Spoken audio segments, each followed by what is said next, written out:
জয় হিন্দ। দীপ social science ক্লাসে তোমাদের সবাইকে আমি স্বাগত জানাই। আমি দীপজ্যোতি। এই ক্লাসে তোমাদের জন্য আলোচনা করব 2026 সালে ফেব্রুয়ারি মাসে যাদের মাধ্যমিক পরীক্ষা শুরু হচ্ছে তাদের জন্য ভূগোল বিষয়ে গুরুত্বপূর্ণ কিছু 2 নম্বরের প্রশ্ন এবং তার সঙ্গে কোন প্রশ্ন আসতে পারে বিস্তারিত আলোচনা সে সম্পর্কে করব। এবং 2 নম্বরের প্রশ্ন কিভাবে লিখলে সম্পূর্ণ মার্কস পাওয়া যায়, 2-এ 2 পাওয়া যায়, সেটাও তোমাদের বলবো। তবে এই ভিডিওতে তোমরা প্রায় অনেকটা 50টার উপরে 2 নম্বর প্রশ্ন পাবে, তাই ভিডিওটা শেষ পর্যন্ত দেখো এবং গুরুত্বপূর্ণ প্রশ্নগুলো জেনে নাও এবং 2 নম্বরের প্রশ্ন কিভাবে লিখতে হয় সেটা দেখে নাও। প্রথম প্রশ্ন দিয়েছে প্রথম অধ্যায় থেকে যে পাখির পায়ের মতো বদ্বীপ কিভাবে গঠিত হয়। পাখির পায়ের মতো বদ্বীপ তোমরা নিশ্চয়ই পড়েছো যে বদ্বীপের শ্রেণীবিভাগ 3 ধরনের। একটা পাখির পায়ের মতো বদ্বীপ, তারপরে আছে তীক্ষ্ণাগ্র বদ্বীপ আর ধনুক আকৃতির বদ্বীপ। এবার পাখির পায়ের মতো বদ্বীপ তৈরি হয় যখন বিশেষ কথাটা মনে রাখবে, যখন নদীর গতিবেগ সমুদ্রের স্রোতের থেকে, সমুদ্রের তরঙ্গের থেকে বেশি হয়। অর্থাৎ এখানে অবশ্যই মনে রাখতে হবে নদীর গতিবেগ কী হবে, নদীর গতিবেগ বেশি, খরস্রোতা, ঠিক আছে। সেই কারণে কি হয়, পলিবালি যেগুলো নদী বহন করে আনে সেটা সমুদ্রের অনেকটা দূর নিক্ষিপ্ত হয়, সেই কারণে পাখির পায়ের মতো বদ্বীপ তৈরি হয়। আর অবশ্যই ছবিটাও এখানে আঁকতে হবে, ঠিক আছে। এইখানে কি বলছে, যখন কোনো নদীর মোহনায় এসে একাধিক শাখায় বিভক্ত হয় এবং পলি সঞ্চয়ের ফলে বদ্বীপটি দেখতে পাখির আঙুল বা পায়ের মতো হয় তাকে পাখির পায়ের মতো বদ্বীপ বলা হয়। আর গঠন যখন সমুদ্রের অগভীর অংশে প্রবেশ করে এবং জোয়ার ভাটার টান কম থাকে তখন নদী সূক্ষ্ম পলি দীর্ঘ পথে জমা হয়ে এই আকার ধারণ করে। মনে রাখবে যে কৃষ্ণা নদীর বদ্বীপ ভারতের, আর পৃথিবীর মিসিসিপি মিসৌরি নদীর বদ্বীপ। আর অবশ্যই মনে রাখবে এখানে নদীর গতিবেগ বেশি সমুদ্রের তরঙ্গের তুলনায়। কেমন দেখতে হয় নদীর পাখির পায়ের মতো বদ্বীপ? এটা ধরে নাও নদী, এটা নদী। এবার নদী অনেকটা শাখা প্রশাখায় বিভক্ত হয়ে যায়,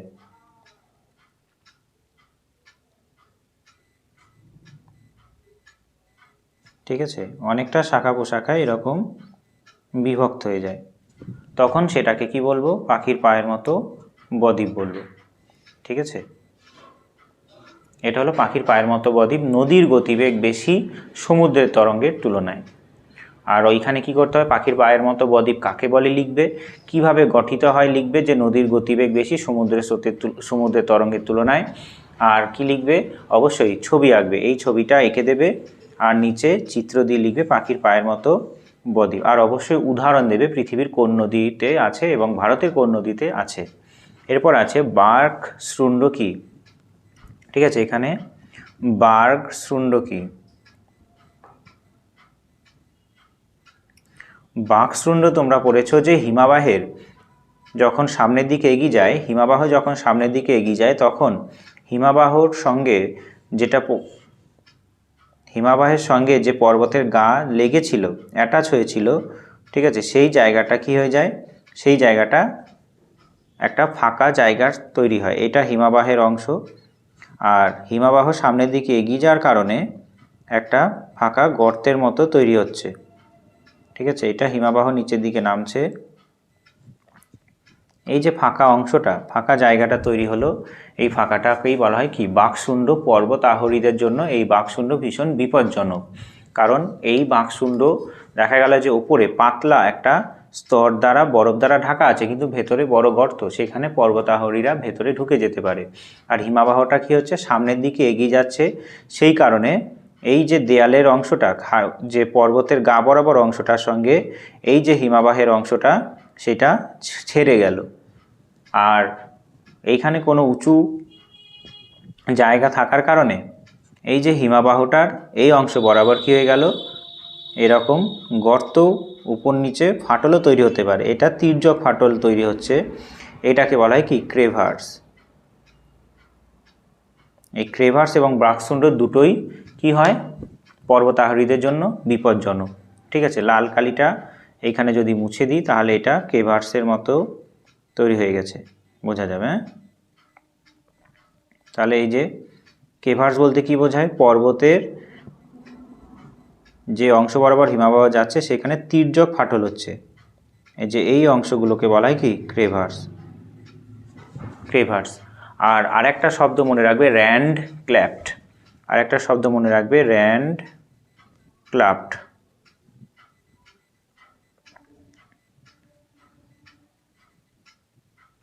র্যান্ড ক্ল্যাফটটা কি?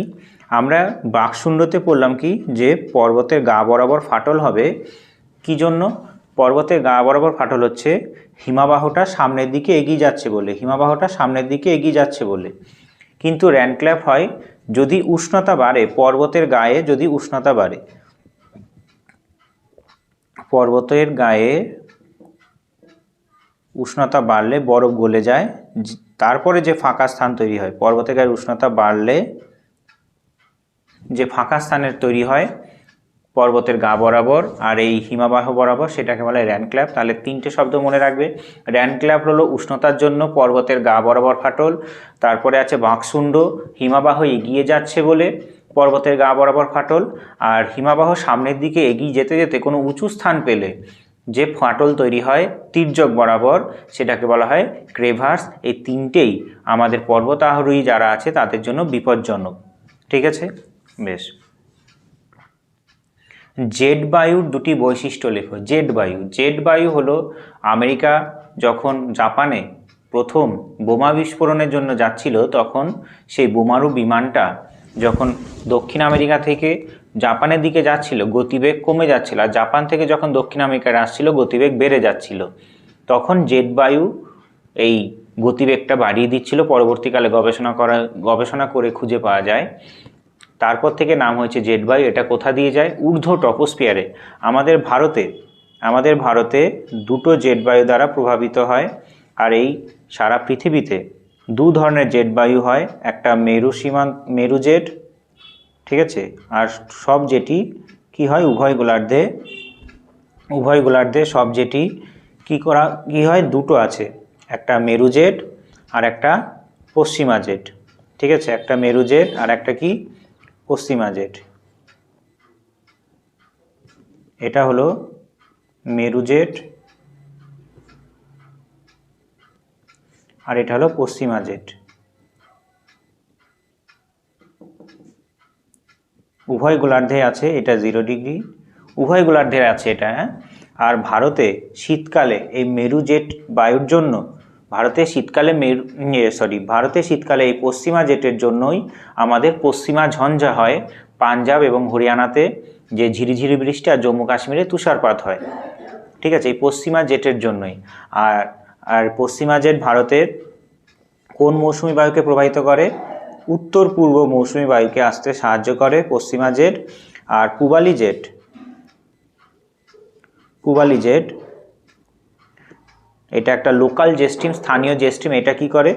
এটা দক্ষিণ পশ্চিম মৌসুমি বায়ুকে ভারতে আসতে সাহায্য করে,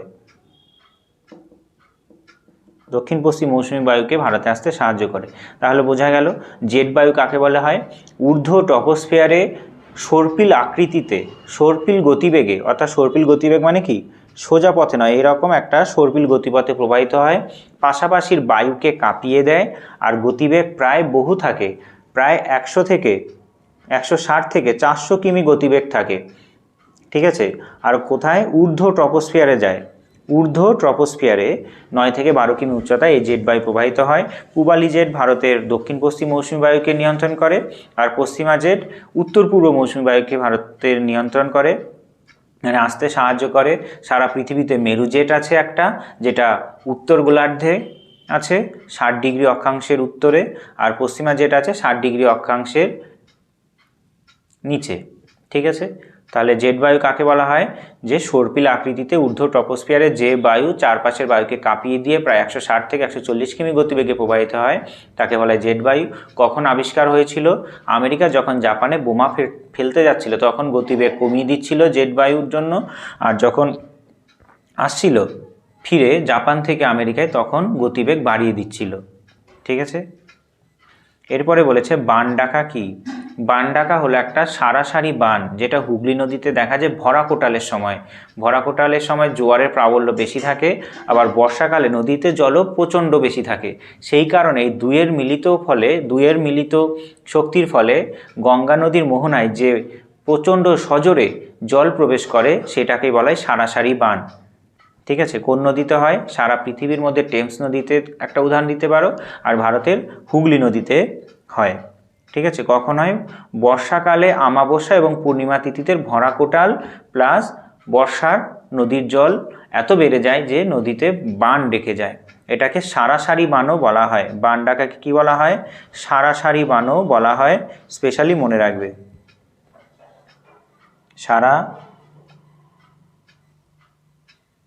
সারাসারি বানও বলা হয়। বেশ, বর্জ্য ব্যবস্থাপনায় ল্যান্ডফিল বলতে কী বোঝো? ল্যান্ডফিল বলতে কী বোঝায় যে কোনো একটা শহর অঞ্চলে কোনো নিচু বা অবনমন জায়গায় আবর্জনা দিয়ে ভরাটকরণ করা হলেই তাকে বলা হয় কি?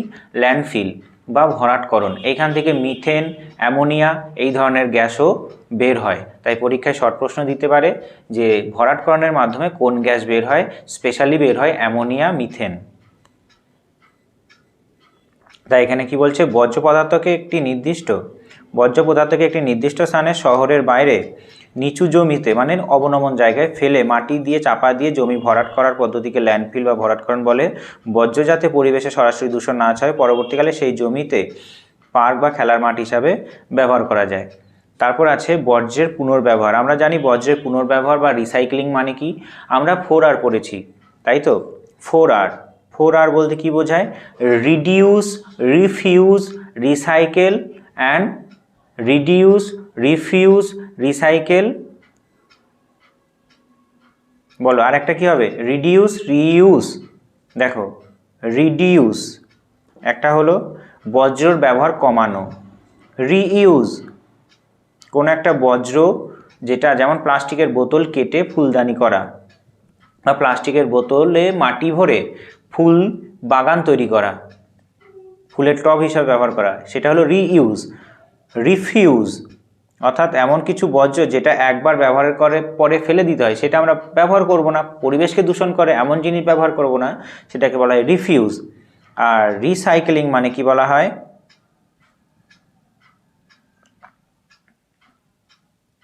রিসাইক্লিং মানে বলতে বোঝায় কি? কোনো একটা প্লাস্টিকের বোতল বা বজ্রকে সেটা গলিয়ে বা নতুন রূপে দেওয়া হয়। যেমন সাইকেল, ভাঙা সাইকেল থেকে লোহাগুলোকে গলিয়ে নতুন কিছু তৈরি করা, প্লাস্টিকের খেলনা, প্লাস্টিকের জিনিসপত্র ভাঙা যেগুলো আছে সেগুলোকে গলিয়ে নতুন প্লাস্টিকের কোনো জিনিস তৈরি করা, এটাকে বলা হয় কি? রিসাইকেল। তাই 4Rটা মনে রাখবে, রিডিউস, রিইউজ, রিফিউজ, রিসাইক্লিং। তারপর বলেছে মৌসুমি বিস্ফোরণ। মৌসুমি বিস্ফোরণ দিয়ে মনে রাখবে যে ভারতে যখন বর্ষাকাল জাস্ট প্রবেশ করে, জুন মাসের প্রথম সপ্তাহে কেরালাতে বর্ষাকাল প্রথম প্রবেশ করে। কেরালা কোথায় আছে ভারতে? তোমরা সবাই জানো কেরালা আছে ভারতের দক্ষিণের একটা রাজ্য। ঠিক আছে, সেই কেরালাতে যখন মৌসুমি বায়ু প্রথম প্রবেশ করে তখন বজ্রমেঘ সহ প্রচুর ঝড় বৃষ্টি ঘটায়। সেই কেরালাতেই এই মৌসুমি বিস্ফোরণটা হয়। এরকম একটা ছবি আঁকতে হবে। আর কোথায় হয় মৌসুমি বিস্ফোরণটা? মৌসুমি বিস্ফোরণ হয় এই জায়গাতে মৌসুমি বিস্ফোরণটা হয়। তাহলে দক্ষিণ পশ্চিম মৌসুমি বায়ু এইটা পশ্চিমঘাট পর্বতে বাধাপ্রাপ্ত হয়ে, এইটা পশ্চিমঘাট পর্বত, এই পশ্চিমঘাট পর্বতে বাধাপ্রাপ্ত হয়ে প্রচুর ঝড় বৃষ্টি ঘটায়। কিউমুলোনিম্বাস মেঘ থেকে বৃষ্টিপাত হয়। এটাকে বলা হয় কি? মৌসুমি বিস্ফোরণ। কখন হয়? যখন বর্ষা প্রবেশ করে ভারতে প্রথম। ঠিক আছে, তাই বলছে দেখো ভারতে গ্রীষ্মের শেষে বা বর্ষার শুরুতে আবার আরব সাগর থেকে আগত দক্ষিণ পশ্চিম মৌসুমি বায়ুর প্রভাবে হঠাৎ বজ্রবিদ্যুৎ সহ যে প্রবল বৃষ্টিপাত হয় তাকে মৌসুমি বিস্ফোরণ বলা হয়। এটি সাধারণত কেরালা উপকূলে প্রথম দেখা যায়। কেরালা উপকূলের নাম কি বলো দেখি? মালাবার উপকূল। যেখানে ঝড় বৃষ্টিটা হচ্ছে কেরালাতে সেইটার নাম কি? মালাবার উপকূল। এই যে এই জায়গাটা মালাবার উপকূল, যে বায়ুর দ্বারা হচ্ছে দক্ষিণ পশ্চিম মৌসুমি বায়ু দ্বারা হচ্ছে জুনের প্রথম সপ্তাহে, ফার্স্ট উইক অফ জুন। ঠিক আছে, এরকম ছবি এঁকে লিখে দেবে চিত্র দিয়ে মৌসুমি বিস্ফোরণের জায়গা। তবেই দেখো যে ছবিতে যে প্রশ্নে ছবি আঁকা যায় সম্ভব সেখানে অবশ্যই ছবি দিতে হবে। যদি ছবি না দেওয়া যায় অবশ্যই সেই প্রশ্নের জন্য দুটো বৈশিষ্ট্যও লিখতে পারো বা গুরুত্ব লিখতে পারো। যেমন মৌসুমী বিস্ফোরণে ছবি আঁকা যেতে পারে, ছবি আঁকলে মৌসুমী বিস্ফোরণ কোথায় হয়, কেরালাতে, কখন হয়, ফার্স্ট উইক অফ জুন, কোন বায়ুর দ্বারা হয়, দক্ষিণ পশ্চিম মৌসুমী বায়ু দ্বারা হয়, কেমন বৃষ্টি হয়, কিউমুলোনিম্বাস মেঘ থেকে বজ্র বিদ্যুৎ সহ বৃষ্টি হয়। তাহলে এইভাবে যদি লেখো তবেই তোমাকে 2 মার্কস পাবে। এরপরে আছে কি, সামাজিক বনসৃজনে দুটি উদ্দেশ্য উল্লেখ করো। এখন তোমাকে বলেছে সামাজিক বনসৃজনে দুটি উদ্দেশ্য, তোমরা সরাসরি সামাজিক বনসৃজনে দুটি উদ্দেশ্য লিখবে না, কি করবে, সামাজিক বনসৃজন কাকে বলে সেটা লিখবে। কাকে বলে সামাজিক বনসৃজন? গ্রামের কোনো এনজিও অর্থাৎ বেসরকারি সংস্থা, গ্রাম পঞ্চায়েত দ্বারা যদি কোনো প্রচুর পরিমাণে গাছ গ্রামবাসীদের কি করার জন্য দেয়া হয়, যে গ্রামবাসীদের দেয়া হচ্ছে গ্রামের যে জায়গা পতিত জমি আছে, পতিত কাজে লাগছে না, সেই জমিতে গাছ লাগানোর জন্য যদি দেয়া হয় সেটাকে বলা হয় সামাজিক বনসৃজন। এর দ্বারা কি হয়, গ্রামবাসী যারা আছে তাদের একটা আর্থিক অবস্থা ভালো হয়, পরিবেশ রক্ষা হয়, আর পতিত জমিতে বোনা হয় বলে সেই জমিটাও উদ্ধার হয়। ঠিক আছে, তাই বলছে জ্বালানি ও পশু খাদ্য সরবরাহ করা হয় সামাজিক বনসৃজনের মাধ্যমে, কারণ জ্বালানি কাঠ দিয়ে বেশিরভাগ গ্রামের মানুষ তারা রান্না বান্না করে। গবাদি পশুর খাদ্যের চাহিদা মেটানো যায়, আর পরিবেশের ভারসাম্য তো অবশ্যই হয়। অব্যবহৃত জমিতে গাছ লাগিয়ে ভূমিক্ষয় রোধ করা এবং পরিবেশ দূষণও কমানো হয়। তাহলে বোঝা গেল। তারপর বলছে জীবিকা সত্তাভিত্তিক কৃষি বলতে কী বোঝো? জীবিকা সত্তাভিত্তিক, একজন কৃষক তার নিজের জন্য, নিজের প্রয়োজনে, সারা বছর খাদ্যের যোগানের জন্য যে চাষবাস করে সেটাকে বলা হয় জীবিকা সত্তাভিত্তিক কৃষি। ভারতের যারা কৃষক আছে তারা সবাই জীবিকা সত্তাভিত্তিক কৃষি করে, কারণ এই জীবিকা সত্তাভিত্তিক কৃষি করার কারণেই হলো ভারতের জমি অনেকটা ছোট ছোট, মাথাপিছু জমির পরিমাণ কম, প্রাচীন কৃষি পদ্ধতি, আর ভারতে বংশ পরম্পরায় জমির আয়তন ছোট হয়ে যাচ্ছে, তাই জীবিকা সত্তাভিত্তিক কৃষি বেশি প্রচলন হয়েছে ভারতে। ঠিক আছে, আর ভারতে বেশিরভাগই প্রান্তিক কৃষি। তাহলে জীবিকা সত্তাভিত্তিক কৃষি কাকে বলা হয়? যে চাষি তার নিজের প্রয়োজনে সারা বছর ফসলের যোগান বজায় রাখার জন্য, অর্থাৎ ধান চাল হিসাবে, খাদ্য হিসাবে গ্রহণ করে, বা অল্প কিছু বাণিজ্যিক শস্য চাষ করে বাজারে বিক্রির জন্যে, সেটাকে বলা হয় জীবিকা সত্তাভিত্তিক কৃষি। এর বৈশিষ্ট্য কি? এর বৈশিষ্ট্য লিখবে, জীবিকা সত্তাভিত্তিক কৃষিতে মাথাপিছু জমির আয়তন ছোট, তারপরে জমির আয়তন ছোট হওয়ার সঙ্গে সঙ্গে কৃষি পদ্ধতি অনেকটা প্রাচীন, এবং ফসল যেটা উৎপাদন হয় সেটা বাজারে বিক্রি করার মতো কিছু থাকে না, ফসলের উদ্বৃত্ত কম। উদাহরণ হিসাবে বলবে ভারতের বেশিরভাগই কৃষক এই জীবিকা সত্তাভিত্তিক কৃষি চাষ হিসাবেই চাষবাস করে। আর আমেরিকা যুক্তরাষ্ট্র এই সমস্ত দেশে বাণিজ্যিক পদ্ধতিতে হাজার বর্গ কিলোমিটার হেক্টর জমিতে, প্রায় অনেক বড় বড় জমিতে চাষবাস করে বাণিজ্যিক উদ্দেশ্যে বিদেশে সেই ফসল রপ্তানির জন্য। আর আমাদের ভারতে শুধুমাত্র পাঞ্জাব হরিয়ানাতেই বেশি করে বাণিজ্যিক পদ্ধতিতে চাষবাস হয়। তথ্য প্রযুক্তি, ইনফরমেশন টেকনোলজি। পশ্চিমবঙ্গে তথ্য প্রযুক্তি কেন্দ্র হিসাবে মনে রাখবে সল্টলেক এবং রাজারহাট। ভারতের সিলিকন ভ্যালি মনে রাখবে বেঙ্গালুরু। তথ্য প্রযুক্তি শিল্প কাকে বলে? এই তথ্য প্রযুক্তি শিল্পের দ্বারাই বিভিন্ন সফটওয়্যার তৈরি করা হয়, কম্পিউটারের বিভিন্ন জিনিস তৈরি করা হয়, এবং আরও কিছু গবেষণাও করা হয়। ভারতে silicon valley Bengaluru. Silicon valley কেন বলছে? কারণ আমেরিকা যুক্তরাষ্ট্রেরও একটা জায়গা আছে যেখানে সিলিকন ভ্যালি নাম, তথ্য প্রযুক্তি শিল্পে উন্নত হয়েছে, তেমন বেঙ্গালুরুও ভারতের তথ্য প্রযুক্তি শিল্পের জন্য বিখ্যাত। ঠিক আছে, ইলেকট্রনিক শিল্পের জন্য বিখ্যাত। তাহলে বোঝা গেল। আর তথ্য প্রযুক্তি শিল্পের সঙ্গে আরেকটা কথা মনে রাখবে, আউটসোর্সিং।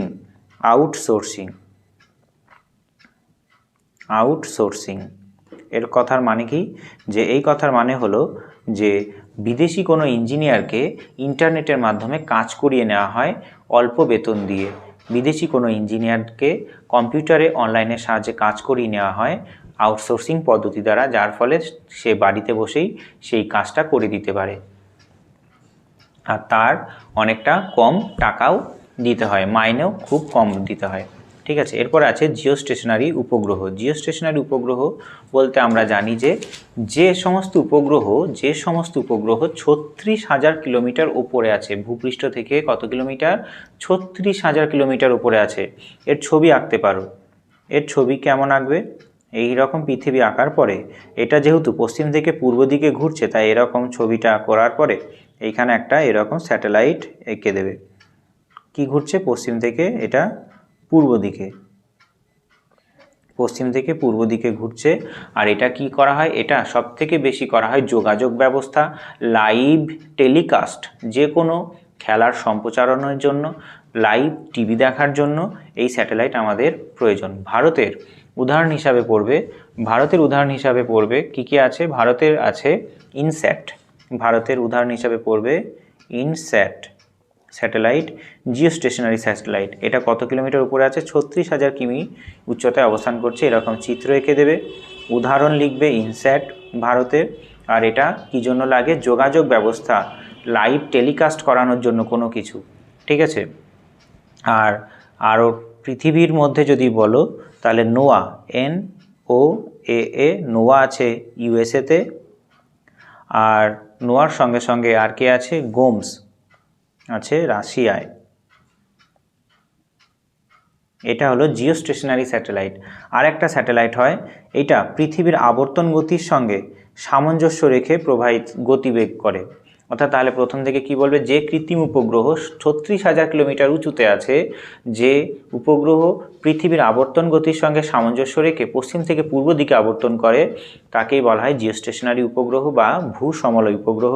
এটার ব্যবহার কি, যোগাযোগ এবং লাইভ কোনো টেলিকাস্ট করার জন্য ব্যবহৃত হয়।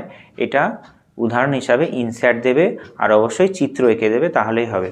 আরেকটা হয় সূর্য সমলয় উপগ্রহ। সূর্য সমলয় উপগ্রহ এটা কোথা থেকে ঘোরে, পৃথিবী উত্তর থেকে দক্ষিণে ঘোরে। এটা হলো সূর্য সমলয় উপগ্রহ, উত্তর থেকে দক্ষিণে ঘোরে, ঠিক আছে। দিনে 14 বার ঘোরে এই স্যাটেলাইটটা। আর এটা কি, একটা রিমোট সেন্সিং স্যাটেলাইট, যেটা ভারতের সম্পদ পর্যবেক্ষণে কাজে লাগে। IRS একটা সূর্য সমলয় বা সান সিনক্রোনাস স্যাটেলাইট। এটা মাত্র 600 থেকে 800 কিলোমিটার উঁচুতে আছে, ঠিক আছে। এটা পৃথিবীর অনেকটা জায়গা জুড়ে ছবি তুলতে পারে, কিন্তু এই জিও স্টেশনারি স্যাটেলাইট সেটা পারে না। এটা দিনে কতবার ঘোরে, 14 বার। আর এটা পৃথিবীর আবর্তন গতি যেমন, সেই অনুযায়ী সামঞ্জস্য রেখে প্রবাহিত হয়, গতিপ্রাপ্ত হয়। এরপরে বলেছে দূরসংবেদন। দূরসংবেদন বলতে এই যে আমার চোখ, এই চোখটা একটা দূরসংবেদনের কাজ করে, আমাদের নাক একটা দূরসংবেদনের কাজ করে। অর্থাৎ আমরা এই চোখ দ্বারা কোনো কিছু বস্তু সম্পর্কে জানতে চাইছি, সেটা দূর থেকেই আমরা জেনে নিই। তেমনই পৃথিবীর এমন কিছু স্যাটেলাইট আছে, এমন কিছু স্যাটেলাইট দিয়ে আমরা কি করি, যে কোনো বস্তুর কাছাকাছি না গিয়েও সে সম্পর্কে তথ্য পেয়ে যায়। আমাদের হিউম্যান আই, মানব চক্ষু সব থেকে গুরুত্বপূর্ণ একটা দূরসংবেদনের উদাহরণ। তাছাড়া আমাদের পৃথিবীতে অনেক স্যাটেলাইট আছে, ভারতেরও অনেক স্যাটেলাইট আছে, যেটা দূরসংবেদনের কাজ করে। এর সুবিধা কি, যে কোনো বস্তু সম্পর্কে আমরা খুব সহজেই তথ্য পেয়ে যাই সেই বস্তুর কাছে না গিয়েই। এটা এর একটা সুবিধা। তারপরে আর অসুবিধা কি, এই স্যাটেলাইট আকাশে প্রতিস্থাপন করতে অনেক খরচ হয়, তাই এটা একটা এর কি অসুবিধা, ঠিক আছে, মনে রাখবে। ভারতের রিমোট সেন্সিং স্যাটেলাইট কি বললাম, IRS, ঠিক আছে। আর বৈশিষ্ট্য হিসাবে দিয়ে দেবে, হ্যাঁ, দূরসংবেদন ব্যবস্থায় সেন্সরও ব্যবহার করা হয়, অ্যাক্টিভ সেন্সর আর প্যাসিভ সেন্সর। অ্যাক্টিভ সেন্সর হলো র্যাডার, দিনের বেলা রাত্রিবেলা দুটো সময় ছবি তুলতে পারে। আর প্যাসিভ সেন্সর রাত্রিবেলা ছবি তুলতে পারে না, দিনের বেলা ছবি তুলতে পারে, যেটা দূরসংবেদনের স্যাটেলাইটে বসানো থাকে, যেটাকে বলা হয় কি সেন্সর। তারপর আছে 12, অপসারণ গর্ত বলতে কি বোঝো। অপসারণ গর্ত হয় মরুভূমিতে বায়ুর আঘাতে অনেক বালুরাশি উড়তে উড়তে সেই জায়গাটা এতটা উড়ে যায় যে বড় গর্ত তৈরি হয়ে যায়। আর এতটা বড় গর্ত হয় যে মাটির নিচে জলটাও বাইরে বেরিয়ে আসে। তাই অপসারণ গর্তের সঙ্গে আমরা মরুদ্যানও দেখতে পাই। অপসারণ গর্ত যদি অনেকটা বড় গভীর গর্ত হয়ে যায়, তখন তাকে কি বলা হয়, তখন তাকে বলা হয় মরুদ্যান। ঠিক আছে, এইখানে মরুদ্যানও তৈরি হয়। এই অপসারণ গর্তের ছবি আঁকবে কেমন করে, এটা ভূমিভাগ,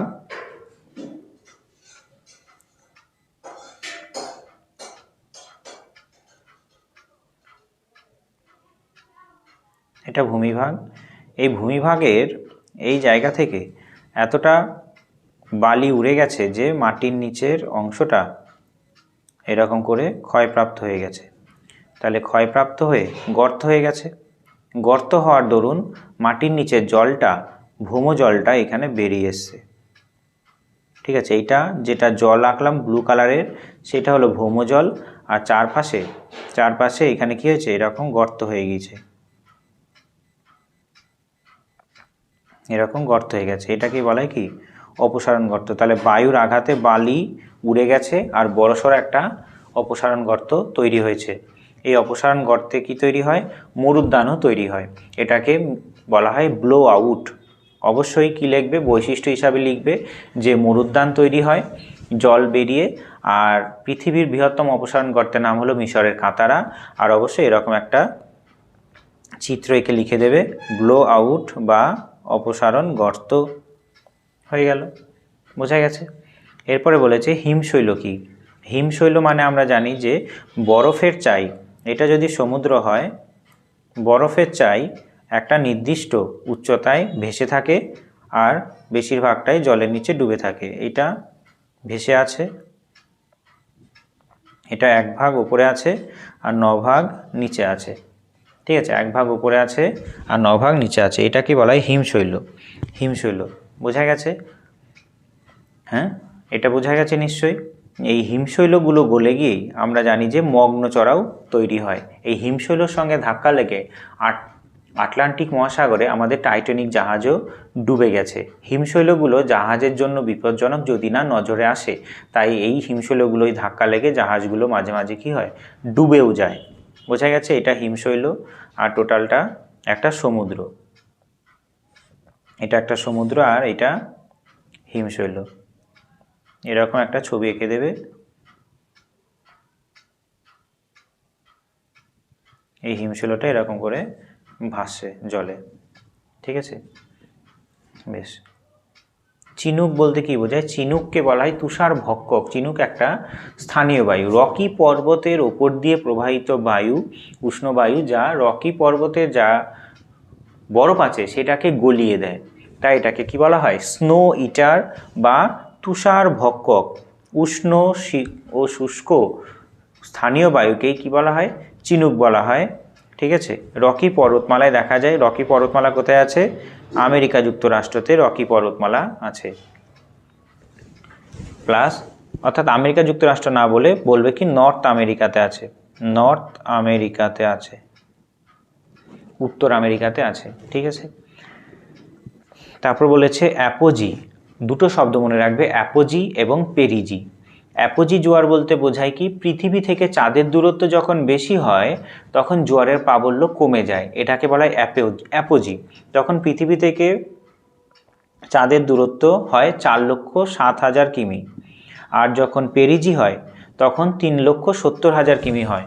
ঠিক আছে, 3,70,000 কিমি হয়। এই সময় জোয়ারের প্রাবল্য কম হয়। তাই এরকম একটা কক্ষপথ এঁকে মাঝখানে রেখে দেবে পৃথিবী, আমাদের পৃথিবী এঁকে দেবে। আর চাঁদ কোথায় আছে, চাঁদ আছে এইখানে, এটা হলো চাঁদ।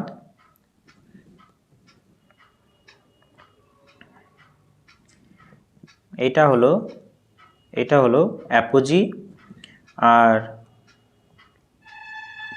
এটা হলো পেরিজি। লাল কালো কালিটা হলো, এটা হলো অ্যাপোজি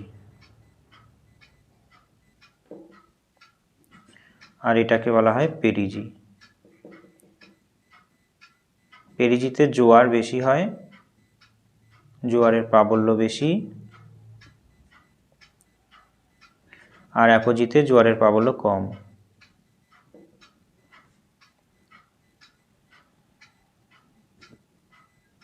ঠিক আছে, বোঝা গেছে কাকে বলা হচ্ছে? বেশ, তাহলে ছবি আঁকবে, সংজ্ঞা লিখবে, আর জোয়ারের প্রাবল্য কম কোনটায় হচ্ছে কোনটায় বেশি হচ্ছে লিখে দেবে।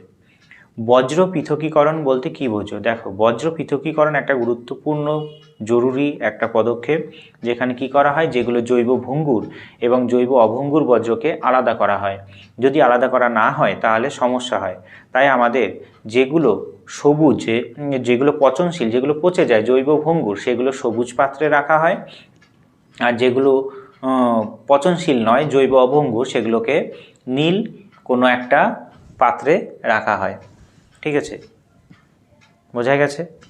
জৈব ভঙ্গুর, জৈব অভঙ্গুর যে বজ্র, সেটাকে পৃথকীকরণ করা ভীষণ জরুরি। জৈব ভঙ্গুর যেগুলো আলাদা করা যায়, মাটির সঙ্গে মিশে যায়, সেগুলো রাখা হয় সবুজ পাত্রে, আর যেগুলো মাটির সঙ্গে মেশে না সেগুলোকে রাখা হয় নীল পাত্রে। ঠিক আছে, বজ্রের পুনর্নবীকরণ মানে কি বোঝায়? যে আমরা যেমন পুরনো লোহাকে গলিয়ে নতুন একটা কিছু তৈরি করলাম লোহা দিয়ে, সেটা হলো রিসাইকেলিং। এর আগে আমরা বললাম যে 4R: reduce, reuse, refuse, recycle. ঠিক আছে, রিডিউস, রিউজ, রিফিউজ, রিসাইকেল, এই 4R ভীষণ গুরুত্বপূর্ণ পরীক্ষার জন্য, তাই 4Rটা মনে রাখবে। তার মধ্যে রিসাইকেলিং হলো একটা ভাগ, একটু আগে আলোচনা করেছি। বেশ, কর্ণাটক মালভূমির দুটি ভূপ্রাকৃতিক অংশের নাম। কর্ণাটক মালভূমি কোথায় আছে আমি দেখিয়ে দিই, অবশ্যই ছবি আঁকবে পরীক্ষায় যদি আসে। এটা ভারতের দক্ষিণ অংশ, এটা ভারতের দক্ষিণ অংশ। এই দক্ষিণ অংশ ভারতের এই যে এই জায়গায় কর্ণাটকের এই মালভূমির অংশটা দুটো ভাগে বিভক্ত, যেটা এই অংশটাকে বলা হয় ময়দান, আর এই কালো অংশটাকে বলা হয় মালনাদ।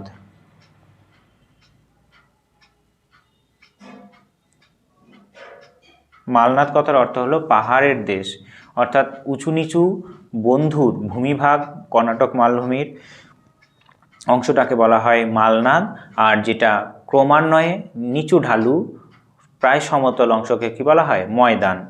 ঠিক আছে, তরঙ্গায়িত উচ্চভূমিকে বলা হয় মালনাদ, আর পাহাড়ের অঞ্চলটাকে বলা হয় মালনাদ, আর তরঙ্গায়িত উচ্চভূমি মানে প্রায় সমভূমির মতোই পুরো জায়গা সমভূমি, সেটাকে বলা হয় কি? ময়দান। কর্ণাটক মালভূমি দুটি অংশ, তোমরা এভাবে লিখে চিত্র দিয়ে লিখে দেবে মালনাদ এবং ময়দান, মালনাদ অ্যান্ড ময়দান। আর এখানে লিখবে উপদ্বীপীয় ভারত, উপদ্বীপীয় ভারত, অর্থাৎ এই যে ছবিটা, এই ছবিটা হলো উপদ্বীপীয় ভারত। এত কিছু করলে তুমি 2 পাবে, তাছাড়া 2 দেবে না। আর এইগুলো করা মানেই তোমার খাতার প্রতি একটা ইমপ্রেশন ভালো হয়ে যাওয়া, যে স্যার খাতা দেখবে। ঠিক আছে, বৃষ্টির জল সংরক্ষণের দুটি উদ্দেশ্য। বৃষ্টির জল কেন সংরক্ষণ করব? তামিলনাড়ু, মনে রাখবে তামিলনাড়ু বৃষ্টির জল সংরক্ষণের সবথেকে অগ্রণী রাজ্য। এই তামিলনাড়ুতে প্রত্যেকটা ছাদের জলটাকে মাটির নিচে কি করে প্রবেশ করানো যায় সোক ট্যাঙ্কের দ্বারা, সেই ব্যবস্থা করা ম্যান্ডেটরি করেছে, সবাইকে করতে হবে। বৃষ্টির জল সংরক্ষণ করলে আমাদের কি হয়? গ্রাউন্ড ওয়াটার যে রিচার্জ, আমরা তো 4 মাস খালি বৃষ্টি হয়, শুধুমাত্র 4 মাস বৃষ্টি হয়, আর বাদ বাকি সময় শুষ্কই থাকে। তাহলে আমরা 4 মাস বর্ষার জল পাচ্ছি আর বাদ বাকি সময় শুষ্ক থাকছে, তাহলে 4 মাস রিচার্জের সময় পাচ্ছে, রিচার্জ গ্রাউন্ড ওয়াটার যেটা আছে সেটা রিচার্জের সময় পাচ্ছে, আর বাদ বাকি যে 8 মাস আছে শুধু আমরা জল তুলছি, ডিসচার্জ করছি। তাহলে কী হবে? ভৌমজলের যে স্তর আছে সেটা কমে যাবে, আর ভৌমজলের স্তরে কমে গেলে জল হয়ে যাবে দূষিত, আর্সেনিক প্রবণ বেশি হবে, আর আমাদের জলের সংকটও বাড়াবে। তাই বৃষ্টির জল সংরক্ষণ করলে আমাদের ভবিষ্যতে যে গ্রাউন্ড ওয়াটার ভৌমজল আছে সেইটা সুরক্ষিত থাকবে। ঠিক আছে, এই বৈশিষ্ট্য লেখার সঙ্গে সঙ্গে কোন রাজ্য অগ্রণী ভূমিকা পালন করছে সেটা উল্লেখ করে দেবে। ঠিক আছে, নগ্নিভবন কাকে বলে? সাধারণভাবে নগ্নিভবন যদি বোঝার জন্য বলি, যেমন নারকেলের ওপরের যে ছোবড়াটা সেটা যদি ছাড়ানো যায় তাহলে ভেতরের নারকেল টা বেরিয়ে এলো। এই যে ওপরের ছোবড়াটা, এটা ধরে নাও ভূপৃষ্ঠের ওপরের অংশ, আর নারকেলের যে খুলিটা, যেটা নারকেল বেরিয়ে এলো শক্ত অংশ, সেটা হলো ভূপৃষ্ঠের নিচের অংশ। এই অগ্নিভবনও সেই রকম, যদি ওপরের ভূপৃষ্ঠের অংশটা ক্ষয় পেয়ে যায়, নিচের কোনো শিলাস্তর ভূপৃষ্ঠে উন্মুক্ত হয়ে যায়, তখন সেটাকে কি বলা হয়? অগ্নিভবন। কোন কোন পদ্ধতি দ্বারা হয়? আবহবিকার, ক্ষয়ীভবন এবং পুঞ্জিত ক্ষয়, এই তিনটে বিষয় দ্বারা হয়। এটা একটা ছবি আঁকছি, দেখো।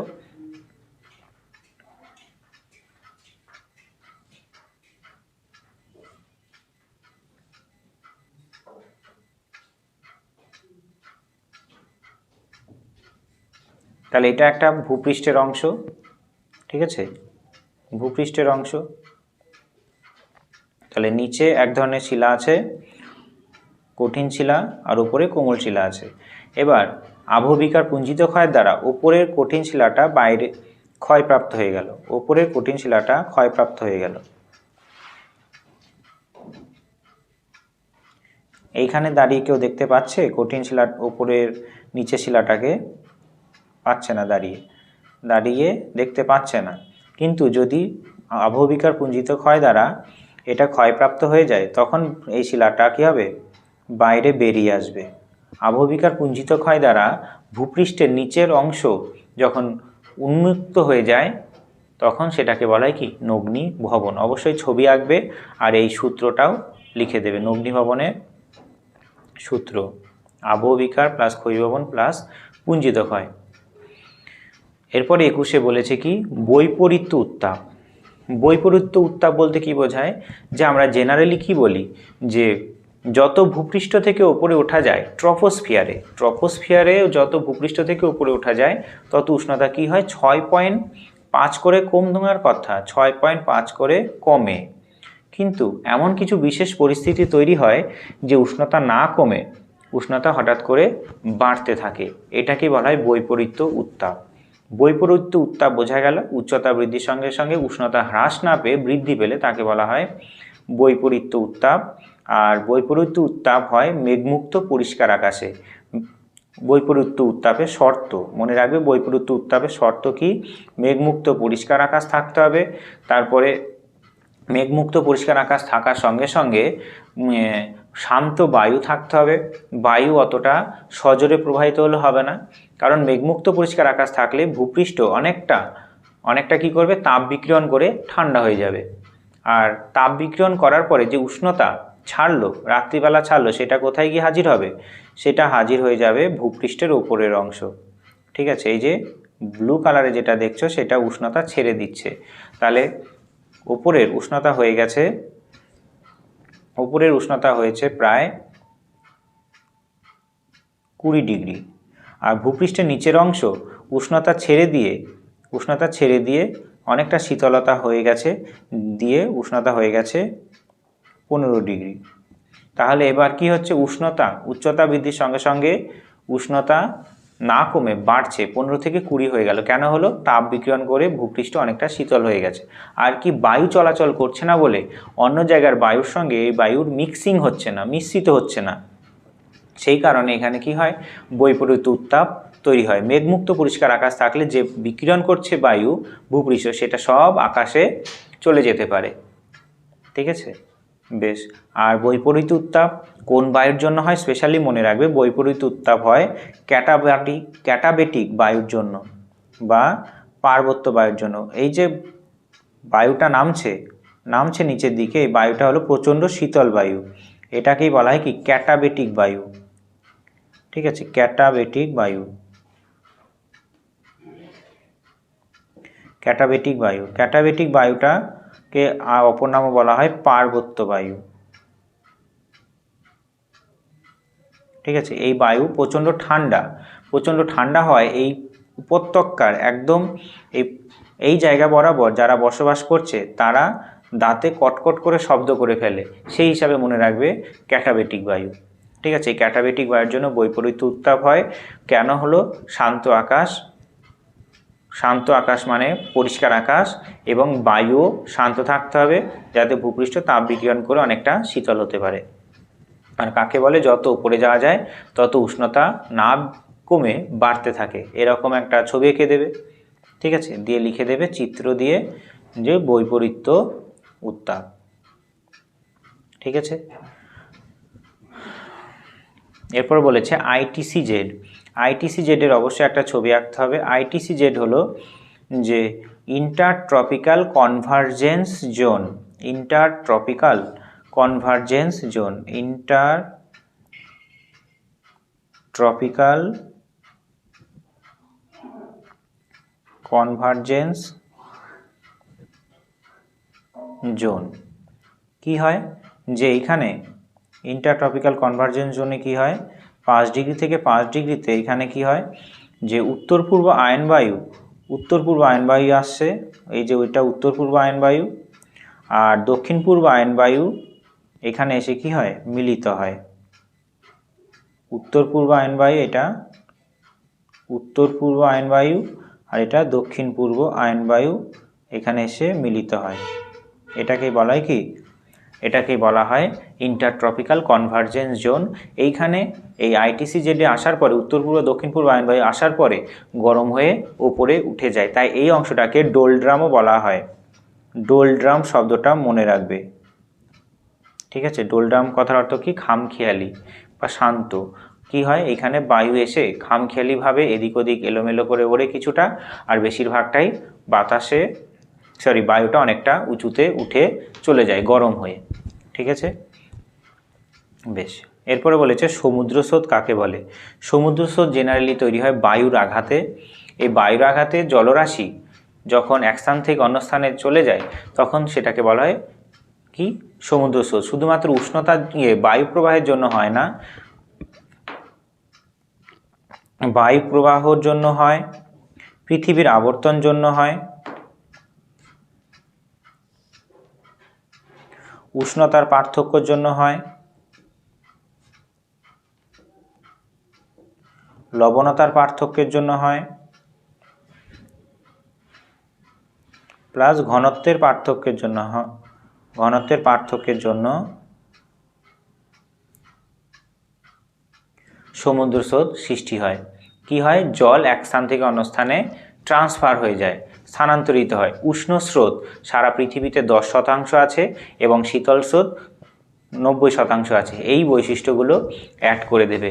আর সমুদ্র স্রোত কী করে, পৃথিবীর বিভিন্ন জায়গার আবহাওয়াকে পরিবর্তন করে, বন্দরে বরফ মুক্ত রাখে। যেমন উত্তর আটলান্টিক স্রোতের জন্য বন্দর বরফ মুক্ত থাকছে ব্রিটিশ আইল্যান্ডে এবং পশ্চিম ইউরোপের কিছু জায়গাতে।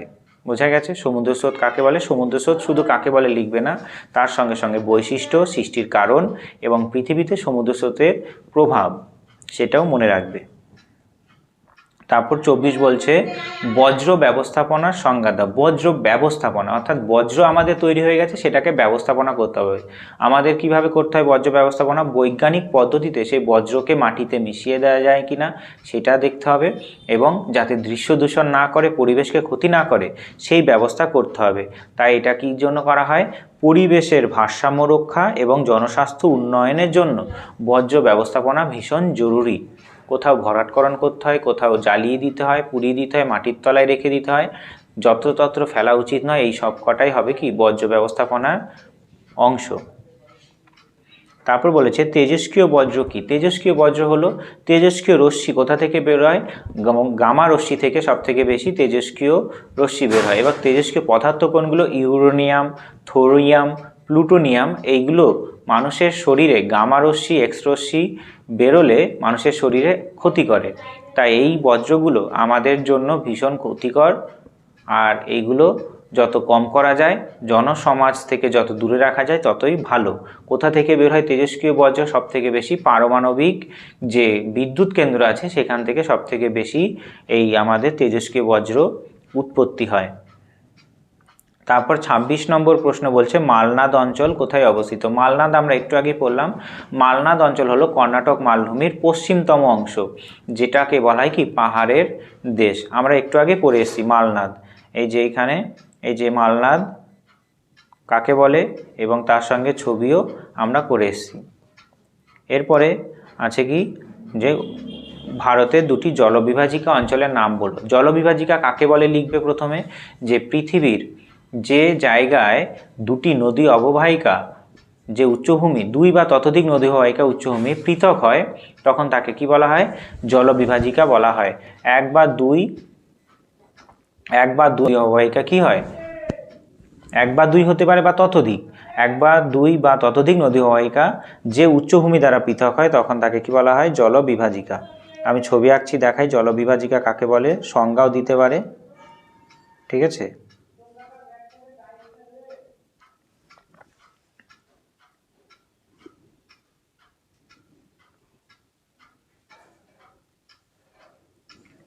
জলবিভাজিকা এই যেটা, এটা নদী, এই এলাকার এটা একটা নদী অববাহিকা হয়ে গেল, প্রধান নদী, উপনদী, আর এইখান দিয়ে আরেকটা যাচ্ছে প্রধান নদী, উপনদী। তাহলে এই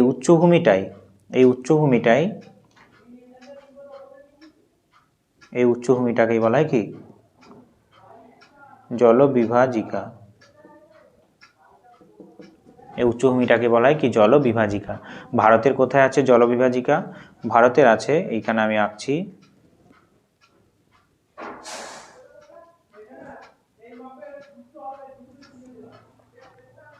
ভারতের আছে এটা পশ্চিমঘাট পর্বতমালাও একটা জলবিভাজিকা। ঠিক আছে, এটা বিন্ধ্য পর্বত একটা জলবিভাজিকা। ঠিক আছে, বি দিয়ে বিন্ধ্য পর্বত, বি দিয়ে নয় ভি দিয়ে, আর পশ্চিমঘাট পর্বত দিয়ে ওয়েস্টার্ন ঘাট হলো ভারতের গুরুত্বপূর্ণ জলবিভাজিকা। আর ভারতের কোথায় আছে আর একটা জলবিভাজিকা, সেটা হলো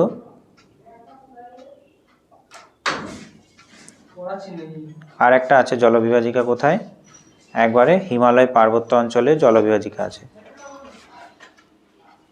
ঠিক আছে, এইখানে আছে জলবিভাজিকা হিমালয় পার্বত্য অঞ্চলে, একবারে এইখান থেকে এতদূর পর্যন্ত, এটা মধ্য এশিয়ার সবথেকে বৃহত্তম জলবিভাজিকা, ভারতের উত্তর অংশে আছে। তাহলে এরকম ছবি এঁকে যদি লিখো তবে 2 নম্বর সহজেই পেয়ে যাবে। ঠিক আছে, দেখো পশ্চিমঘাট পর্বতমালা বা বিন্ধ্য পর্বতমালা একসঙ্গে দিয়েছে, আর হিমালয় পর্বতমালা ভারতের জলবিভাজিকা। ঠিক আছে, দুই বা ততোধিক নদী অববাহিকাকে আলাদা করছে। পশ্চিমঘাট পর্বতমালা আলাদা করেছে কাকে, পশ্চিমঘাট পর্বতমালা আলাদা করেছে পূর্ব বাহিনী এবং পশ্চিম বাহিনী নদীকে, পূর্ব বাহিনী অ্যান্ড পশ্চিম বাহিনী নদী, ভারতের পশ্চিম বাহিনী নদীকে। আর বিন্ধ্য পর্বত আলাদা করেছে উত্তর এবং দক্ষিণ ভারতের নদীকে। বোঝা গেছে? বেশ, এরপরে বলেছে 27 নম্বর প্রশ্ন, মিলেট জাতীয় শস্য বলতে কি বোঝো? মিলেট, জোয়ার, বাজরা, রাগি, এই 3টে ফসলকে বলা হয় মিলেট। এই মিলেটটা সাধারণ মানুষ খায় না, কিন্তু এটাকে কি বলা হয়, গরিবের খাবার বলা হয়। কিন্তু বর্তমানে এই মিলেটের অনেক ধরনের ফ্লাওয়ার, অর্থাৎ বিভিন্ন ধরনের আটার মতো বস্তু তৈরি হয়, যেটা থেকে রুটি খাওয়া যায়, আর বিস্কুটও তৈরি হচ্ছে, বিস্কিট। ঠিক আছে, জোয়ার, বাজরা, রাগিকে এগুলোকে একত্রে বলা হয় মিলেট। এগুলো অত্যন্ত পুষ্টিকর, অনেকটা ফাইবার আছে, সেই কারণে এইগুলো অনেক বিস্কিটে ইউজ করা হচ্ছে। ভারতে মহারাষ্ট্রে ভালো করে চাষ হয়, তামিলনাড়ুতে কিছুটা হয়, গুজরাটেও হয়। অর্থাৎ এইগুলো কোথায় হয়, যেখানে জল কম, সেচ কাজের সুযোগ সুবিধা কম, সেখানে ভালো করে হয়। ভারতের একটি কৃষিভিত্তিক এবং বনভিত্তিক শিল্পের নাম লেখো। কৃষিভিত্তিক শিল্প বলতে কি বোঝায়, একটা আখ থেকে চিনি তৈরি করা, তারপর গম থেকে বিস্কিট তৈরি করা, ঠিক আছে, কার্পাস থেকে বস্ত্র বয়ন শিল্প তৈরি করা, এগুলো সবকটাই কৃষিভিত্তিক। আর বলেছে বনভিত্তিক শিল্প কী হবে, কাগজ শিল্প, কাষ্ঠ শিল্প, এগুলো। বোঝা গেছে? উপগ্রহ চিত্রের সংজ্ঞা দাও। উপগ্রহ, আমাদের উপগ্রহ কোথায় আছে, 2 ধরনের উপগ্রহ হয়, তার মধ্যে জিও স্টেশনারি ভূ সমলয় উপগ্রহ আমাদের ছবি তেমন তোলে না, যোগাযোগ ব্যবস্থা রক্ষা করে। আর IRS ইন্ডিয়ান রিমোট সেন্সিং বা সূর্য সমলয় উপগ্রহ থেকে 600 থেকে 800 কিলোমিটার উঁচুতে থাকে, সেই উপগ্রহ থেকে আমরা ছবি তুলি। সেই ছবি তোলাটাই ডিজিটাল আকারে কম্পিউটারে করে সেটা PDF আকারে A4 পেজে বের করে নিই বা কোনো একটা প্রিন্ট করে নিই, সেটাই হলো উপগ্রহ চিত্র। ঠিক আছে, অর্থাৎ কৃত্রিম উপগ্রহ সূর্য সমলয়, মনে রাখবে সূর্য সমলয় স্পেশালি উপগ্রহ থেকেই এই উপগ্রহ চিত্র প্রস্তুত করা হয়। ঠিক আছে, অনেক কটা পর্যায় থাকে, সেই পর্যায়গুলো 3 নম্বরের প্রশ্ন যখন করাবো তখন বলবো। অর্থাৎ ডিজিটাল সেন্সর ব্যবহার করে, ডিজিটাল সেন্সর মানে আমাদের যেমন ক্যামেরা একটা সেন্সর, তেমনই স্যাটেলাইটেও একটা সেন্সর থাকে, ভূপৃষ্ঠের ছবি তোলে, ভূপৃষ্ঠের কোথায় কোন সম্পদ আছে সেটা সম্পর্কে ধারণা পাওয়া যায়। ঠিক আছে, অরণ্য সম্পদ থেকে, মৎস্য সম্পদ থেকে, বনজ সম্পদ থেকে, সব সম্পদের ধারণা আমরা উপগ্রহ চিত্রের সাহায্যে পাই। এরপর বলেছে ভগ্নাংশ সূচক স্কেল কাকে বলে। ভগ্নাংশ সূচক স্কেল বলতে বোঝায় দুটো অনুপাত, একটা কি মানচিত্রের দূরত্ব,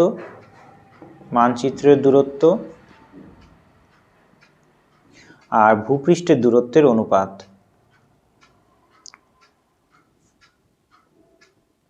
মানচিত্রের দূরত্ব আর ভূপৃষ্ঠের দূরত্বের অনুপাতকে বলা হয় ভগ্নাংশ সূচক স্কেল। অর্থাৎ মানচিত্রে কোনো জায়গা দেখাচ্ছে 1 সেমিতে, মানচিত্রে কোনো জায়গা দেখাচ্ছে 1 সেমিতে, দুটো জায়গা, ধরো তোমার বন্ধুর বাড়ির দুটো জায়গা মানচিত্রে দেখাচ্ছে 1 সেমি, কিন্তু ভূপৃষ্ঠে আসলে সেটা কত, 1 সেমিতে 10 কিমি। অর্থাৎ মানচিত্রে যেটা দেখছো 1 সেমি আর ভূপৃষ্ঠে সেটা 10 কিমি। এটাকে বলা হয় কি ভগ্নাংশ সূচক স্কেল। এর কোনো একক থাকে না, এরকম করে লেখা থাকে। আরএফ মানে এই যে এইটার যদি আরএফ লিখি তাহলে কত হবে, 1:10 লক্ষ। কেন 10 লক্ষ হলো, কারণ ভগ্নাংশ সূচক স্কেলে কোনো একক থাকে না, তাই 1 সেমি মানচিত্রে বোঝাচ্ছে, ভূপৃষ্ঠে 10 লক্ষ সেমি বোঝাচ্ছে। ঠিক আছে, তাই ভগ্নাংশ সূচক স্কেলে কোনো একক থাকে না, এককহীন স্কেলকে বলা হয় কি ভগ্নাংশ সূচক স্কেল। আর এটার ফর্মুলা হলো মানচিত্রের দূরত্ব আর ভূপৃষ্ঠের দূরত্বের অনুপাতকে বোঝায়। প্রপাতকূপ কাকে বলে। প্রপাতকূপ একটা সুন্দর একটা কনসেপ্ট, যেখানে কি বলা হয় যে জলপ্রপাত, নদী অনেকটা উঁচু থেকে যখন হঠাৎ করে নিচে পতিত হয়, তখন জলস্রোতের আঘাতে নদী যেখানে পতিত হচ্ছে সেই জায়গাতে, এটা নদী, এই নদীটা অনেকটা উঁচু থেকে নিচে পড়ছে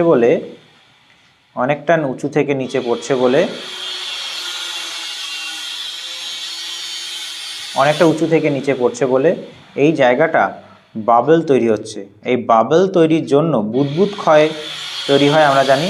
এই বুদবুদের জন্য এই যে এই অংশটা, ভূপৃষ্ঠের এই অংশটা কী হয়ে যাচ্ছে, ক্ষয়প্রাপ্ত হয়ে ভেতরের দিকে ঢুকে গিয়েছে। ঠিক আছে, দিন দিন আরও ক্ষয়প্রাপ্ত হবে, বোঝা গিয়েছে। তাহলে এইটা কি কেমন গর্ত তৈরি হয়েছে, এই যে এই জায়গাটা গর্তটা কেমন, এই জায়গাটা গর্ত কেমন হয়েছে, এই জায়গাটা গর্ত হলো একটা হাড়ির মতো, এই জায়গাটা গর্তটা একটা হাড়ির মতো তৈরি হয়েছে নদীর কিসের জন্য, বুদবুদ ক্ষয়ের জন্য। এটাকে বলা হয় কি প্রপাতকূপ। অবশ্যই ছবি আঁকতে হবে তোমাদের, ছবি না আঁকলে অবশ্যই 2 মার্কস দেবে না। তাই এটা লিখেছি কি, এটি সাধারণত জলপ্রপাতের ঠিক নিচে তৈরি হয় এবং সময়ের সাথে সাথে জলপ্রপাতের পশ্চাৎ অপসারণে সাহায্য করে। জলপ্রপাতের পশ্চাৎ অপসারণ মানে কি বোঝায়, যে এই যে এই অংশগুলো, জলপ্রপাতের এই যে এই অংশগুলো দিন দিন কি হয়, এই যে এই অংশগুলো ক্ষয়প্রাপ্ত হতে থাকে, ধীরে ধীরে ক্ষয়প্রাপ্ত হয়ে অনেকটা পিছিয়ে যায়, অর্থাৎ এইরকম হয়ে যায়, শেষমেশ জলপ্রপাতটা এইরকম হয়ে যায়। অর্থাৎ এই যে এই অংশটা ক্ষয়প্রাপ্ত হয়ে গেল আর জলপ্রপাতটা কী হয়ে গেল, পিছিয়ে গেল, তখন এইরকম করে নদী প্রবাহিত হচ্ছে। ঠিক আছে, এটাকে বলা হয় কি প্রপাতকূপ। জলপ্রপাতের পশ্চাৎ অপসারণও হয়, যত দিন যাবে তত এদিকে ক্ষয় হচ্ছে। আর এই যে এই অংশটা তৈরি হচ্ছে কি হাড়ির মতো গর্ত। ছবি আঁকবে অবশ্যই 2টো বৈশিষ্ট্য লিখবে, তাহলেই হবে। এক, প্রবল জলরাশির আঘাতে অবঘর্ষ ক্ষয়ও প্লাস বুদবুদ ক্ষয়। ঠিক আছে, বেশ। লোয়েস কাকে বলে। লোয়েস বলতে বোঝায় যে ব্যাগনল্ড, সর্বপ্রথম লোয়েস শব্দটা ব্যবহার করে। আর এই লোয়েস কথার অর্থ স্থানচ্যুত বস্তু, কি মনে রাখবে? লোয়েস কথার অর্থ কি? স্থানচ্যুত বস্তু, যেখানে কি হয় প্রচুর বালুরাশি যখন এক স্থান থেকে অনেকটা দূরে চলে যায় তখন তাকে বলা হয় কি? লোয়েস। বোঝা গেছে? সরি, এখানে লোয়েস শব্দের অর্থ স্থানচ্যুত বস্তু বললাম, একটা ভুল বলা হয়ে গেছে, স্থানচ্যুত বস্তু। আর প্রথম ব্যবহার করেন ভন রিকোথোপেন। ভন রিকোথোপেন এই লোয়েস শব্দটা প্রথম ব্যবহার করে। কি হয়? যে মরুভূমির বালুরাশি এক স্থান থেকে উড়ে চলে যায়, ঠিক আছে, এই জায়গাটা শুষ্ক, এই যে এ অংশটা শুষ্ক, বি অংশটা আর্দ্র, তাই বালুরাশি যদি এইখান থেকে এইদিকে উড়ে যায়, বালুরাশি যদি এইখান থেকে এইদিকে উড়ে যেতে থাকে, যেহেতু এইদিকে আর্দ্র আর এই দিকটা শুষ্ক, সেই কারণে যে বালুকণা আছে সেইগুলো কি হয় এখানে জমা হতে থাকে, হলুদ কালারের হয়, ঠিক আছে। কোয়ার্টজ কণা, বালুকণা এখানে এসে জলে সংস্পর্শে এসে ভারী হয়ে যায়, দিয়ে নিচে পড়ে যায়, এটাকে বলা হয় কি? লোয়েস। তাই এই ছবিটা এঁকে দেবে। হলুদ ও ধূসর রঙের কোয়ার্টজ কণা, ফেলসপার কণা, তারপর ক্যালসাইট, ডলোমাইট, এই জিনিসগুলো কি হয়? যে বায়ুর আঘাতে এক স্থান থেকে অন্য স্থানে চলে যায়। তাহলে লোয়েস কথার অর্থ বোঝা গেল। এবং লোয়েস কি? সব থেকে পৃথিবীর বৃহত্তম লোয়েস আছে কোথায়? যে চীনের হুয়াংহো নদী অববাহিকায় সব থেকে বৃহত্তম লোয়েস সমভূমি আছে। এরপর আছে কি? আপেক্ষিক আর্দ্রতা। আপেক্ষিক আর্দ্রতা মনে রাখবে, আপেক্ষিক মানেই হলো কারোর সাপেক্ষে তুলনা করছে। অর্থাৎ আমি বা তুমি ধরে নাও 100টা ফুচকা খেতে পারবে, ঠিক আছে, 100টা ফুচকা খেতে পারবে। তুমি কতগুলো খেলে? তুমি খেলে মাত্র 50টা। আর কটা খেতে পারবে? আরও 50টা খেতে পারবে। অর্থাৎ 100টা খেলে তুমি পরিপূর্ণ, আর তার মধ্যে খেয়েছো 50টা, তাহলে এখনও খেতে পারবে 50টা। তাহলে এইখানে কি হলো? কতগুলো খেতে পারো আর কতগুলো খেয়েছো, এই দুইয়ের অনুপাত। তেমনি আপেক্ষিক আর্দ্রতা হলো বায়ুতে উপস্থিত জলীয় বাষ্প কতটা আছে এবং বায়ু আর কতটা জলীয় বাষ্প ধারণ করতে পারবে একটা নির্দিষ্ট উষ্ণতায়, একটা নির্দিষ্ট চাপে, এটাকেই বলা হয় কি? আপেক্ষিক আর্দ্রতা। অর্থাৎ বায়ুর জলীয় বাষ্প ধারণ ক্ষমতা এবং কতটা জলীয় বাষ্প আছে নির্দিষ্ট চাপে এবং নির্দিষ্ট উষ্ণতায়, এটাই বলা হয় কি? আপেক্ষিক আর্দ্রতা। কেন নির্দিষ্ট উষ্ণতা নির্দিষ্ট চাপ বললো? তার কারণ বায়ুর যে জলীয় বাষ্প ধারণ ক্ষমতা, যদি উষ্ণতা বাড়ে জলীয় বাষ্প ধারণ ক্ষমতা বাড়ে, যদি উষ্ণতা কমে জলীয় বাষ্প ধারণ ক্ষমতা কমে। তেমনি বায়ুর চাপ যদি বাড়ে জলীয় বাষ্প ধারণ ক্ষমতা বাড়ে, এবং বায়ুর চাপ যদি কমে জলীয় বাষ্প ধারণ ক্ষমতা কমে, ঠিক আছে। তাই আপেক্ষিক আর্দ্রতা এটা একটা লিখবে, সূত্রটা লিখে দেবে। যতটা, অর্থাৎ নির্দিষ্ট আয়তনের বায়ুতে উপস্থিত জলীয় বাষ্পের পরিমাণ আর যতটা প্রয়োজনীয় জলীয় বাষ্প সম্পৃক্ত, অর্থাৎ তুমি যে ওই যে 100টা ফুচকা তুমি খেতে পারবে, সুস্থ শরীর, স্বাভাবিক শরীর, তাহলে 100টা ফুচকা তুমি খেতে পারবে, সেইটা হলো তুমি সম্পৃক্ত হওয়ার একটা পরিমাণ। আর তুমি খেয়েছো 50টা, আরও খেতে পারবে কতগুলো? 50টা। তাহলে তোমার পেটে আছে 50টা, আরও লাগবে 50টা, ঠিক আছে। তোমার যদি 100টা খাওয়া হয়ে যেত সম্পৃক্ত হয়ে যেত, তখন আপেক্ষিক আর্দ্রতা কত হয়ে যেত? তোমার আপেক্ষিক আর্দ্রতা 100% হয়ে যেত। কিন্তু এখনও প্রায় কতগুলো খেতে পারবে? 50টা। আর খেতে পারবে কতগুলো? 50টা। আর মোট খেতে পারবে কতগুলো? 100টা। 100টার মধ্যে 50টা যখন খাবে তখন হয়ে যাবে 50%। 100টার মধ্যে যদি 40টা খেতে পারো তাহলে হয়ে যাবে 60%, এরকম। আর যদি সবটুকুই খেয়ে নাও তাহলে হয়ে যাবে 100%। এইভাবে মনে রাখবে, তাহলে ভালো মনে থাকবে, ঠিক আছে। এটা বৃষ্টির সময় প্রায় 100% হয়, আর বৃষ্টির সময় 100% হয়। ভোরের দিকে আপেক্ষিক আর্দ্রতা একটু বেশি হয়, ঠিক আছে, বেশ। আর এগুলো শতকরা আকারে প্রকাশ করা হয়।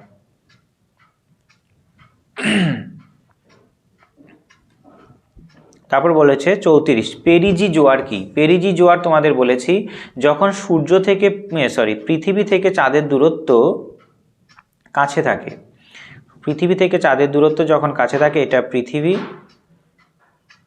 আর্থ, আর এটা চাঁদ, ঠিক আছে। এইখানে পৃথিবী থেকে চাঁদের দূরত্ব সব থেকে কম, প্রায় 3,70,000 কিলোমিটার। আর পৃথিবী থেকে চাঁদের দূরত্ব সব থেকে বেশি হলে তখন সেটাকে বলা হয় অ্যাপোজি জোয়ার, ঠিক আছে। তাহলে এটা পেরিজি, জোয়ারের প্রাবল্য বেশি হবে, আর এটা হবে অ্যাপোজি, জোয়ারের প্রাবল্য কম হবে। বোঝা গেছে? বেশ, এইখানে প্রায় 3,70,000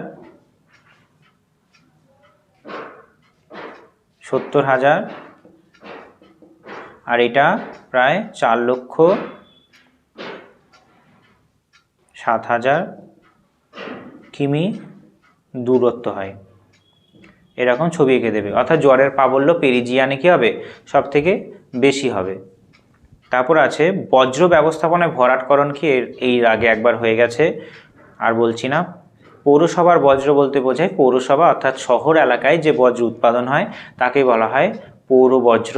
পৃথিবীতে পৌর বজ্রই সব থেকে বেশি, ঠিক আছে। পৌর বজ্র সব থেকে বেশি, প্রায় বহু বজ্র কলকাতা মুম্বাইতে ডেলি তৈরি হয়। এই পৌর বজ্রগুলো থেকে অনেক সময় এতটা মিথেন গ্যাস তৈরি হয় আশেপাশের বাড়িও ফাটল ধরে যায়, ঠিক আছে। বেশ, ভারতে মরু উদ্ভিদের দুটি বৈশিষ্ট্য। মরু উদ্ভিদ কোথায় দেখা যায়? মরু উদ্ভিদ জেনারেলি দেখা যায় রাজস্থানে। মরু উদ্ভিদ দেখা যায় রাজস্থানে। এই রাজস্থানে যখন বৃষ্টিপাতের পরিমাণ কম, তাই গাছগুলো নিজের অভিযোজন করে কি করে নিয়েছে, গাছগুলো কাটা করে নিয়েছে নিজের পাতাকে বাষ্পমোচন রোধ করার জন্য। বৃষ্টির পরিমাণ কম, বাষ্পমোচন হয়ে গেলে তো বাষ্পমোচন বেশি হয়ে গেলে জলের অভাব হয়ে যাবে, জলের ঘাটতি দেখা দেবে। তাই তারা কি করেছে, তারা তাদের পাতাকে কাঁটায় রূপান্তরিত করে দিয়েছে। তাদের শরীর টোটালটা কি করে দিয়েছে, মোমের আবরণ দিয়েছে, মোমের আবরণ। আর এইগুলোর কোন উদ্ভিদ উদাহরণ হবে? ফণিমনসা এবং ক্যাকটাস, ঠিক আছে, ফণিমনসা এবং ক্যাকটাস। আর এইগুলো এতটা জলের চাহিদা কম, জলের এতটা কম বলে, স্টোরেজ, এখানে জলের পরিমাণ এতটা কম বলে এরা অনেকটা গভীরে মাটির নিচে তাদের মূল যে শেকড় সেটা ছড়িয়ে দেয়, যাতে জল মাটির নিচ থেকে নিতে পারে, ঠিক আছে। বেশ, দুন বলতে কি বোঝায়? দেখো, দুন হলো একটা সমতল প্রায় সমভূমি এলাকা। আমাদের শিবালিক পর্বত, ভালো করে শুনবে, উৎপত্তি বলছি, শিবালিক পর্বতের উত্থানের সময় অনেক নদী হিমাদ্রি হিমালয় থেকে এসে শিবালিক পর্বতে বাধা পাচ্ছিল।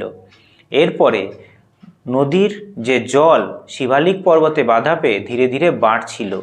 এক সাইডে প্রচুর জল জমা হয়ে যায়, নদীর যেহেতু অবরুদ্ধ হয়ে গেছে, প্রচুর জল জমছে, জলের সঙ্গে সঙ্গে পলিবালিও জমতে থাকে। এবার একটা টাইম এতটা জল হয়ে যায়, শিবালিক পর্বতকে কেটে নদীগুলো বেরিয়ে যায়, কিন্তু পলিবালিগুলো সেইখানেই পড়ে থাকে, দিয়ে একটা মৃদু ঢালু সমভূমি তৈরি করেছে।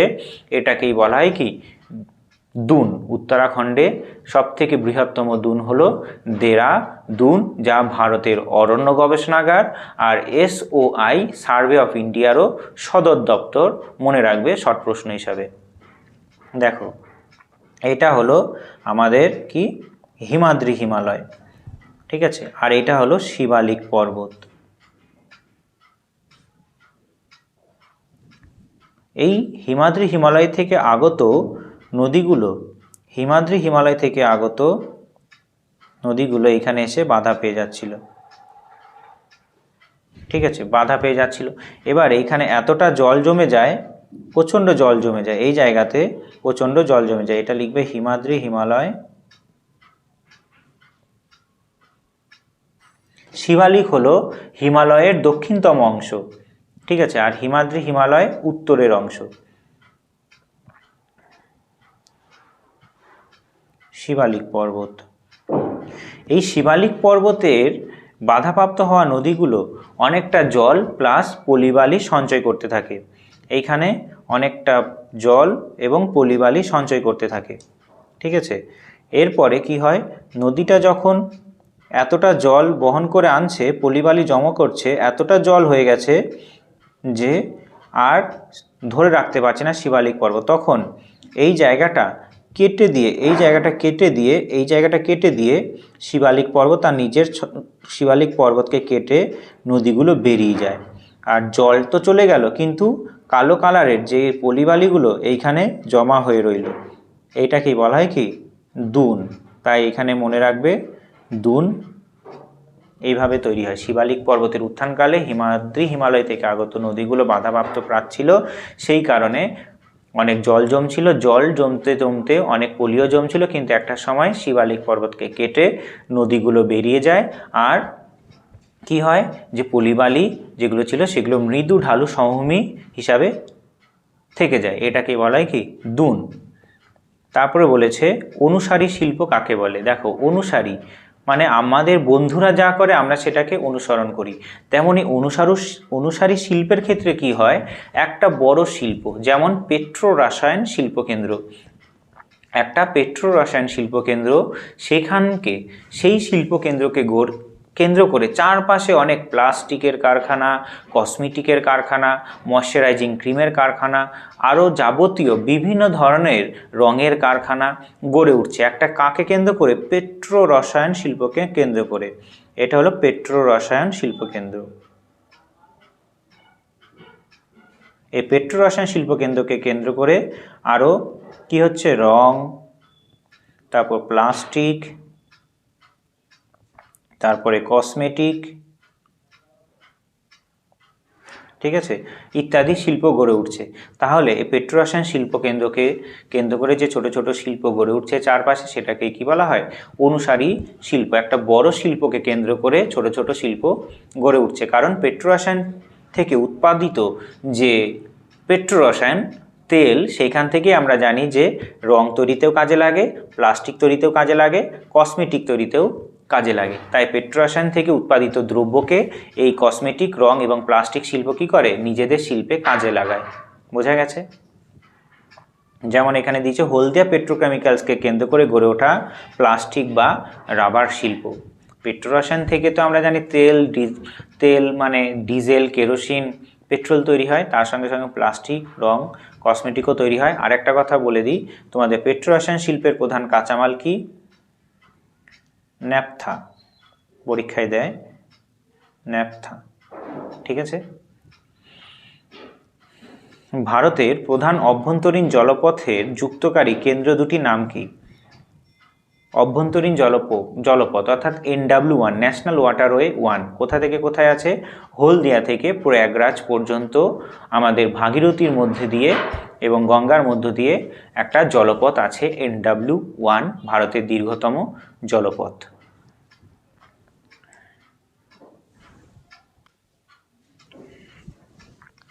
এরপরে দেখো আছে সেন্সর বলতে কি বোঝো। সেন্সর হলো এমন একটা ডিভাইস বা যন্ত্র যার সাহায্যে উপগ্রহ চিত্র তোলা যায়, অর্থাৎ এটা উপগ্রহতে আটকানো একটা যন্ত্র যেটার সাহায্যে ছবি তোলা যায়, ঠিক আছে। যেমন একটা উপগ্রহ আমরা যদি ধরি, এটা উপগ্রহ, এই উপগ্রহ যে ছবি তুলছে সেই ছবি তোলার একটা ডিভাইস, যেমন আমাদের মোবাইল ফোনে থাকে, ঠিক আছে। এটা হলো সেন্সর।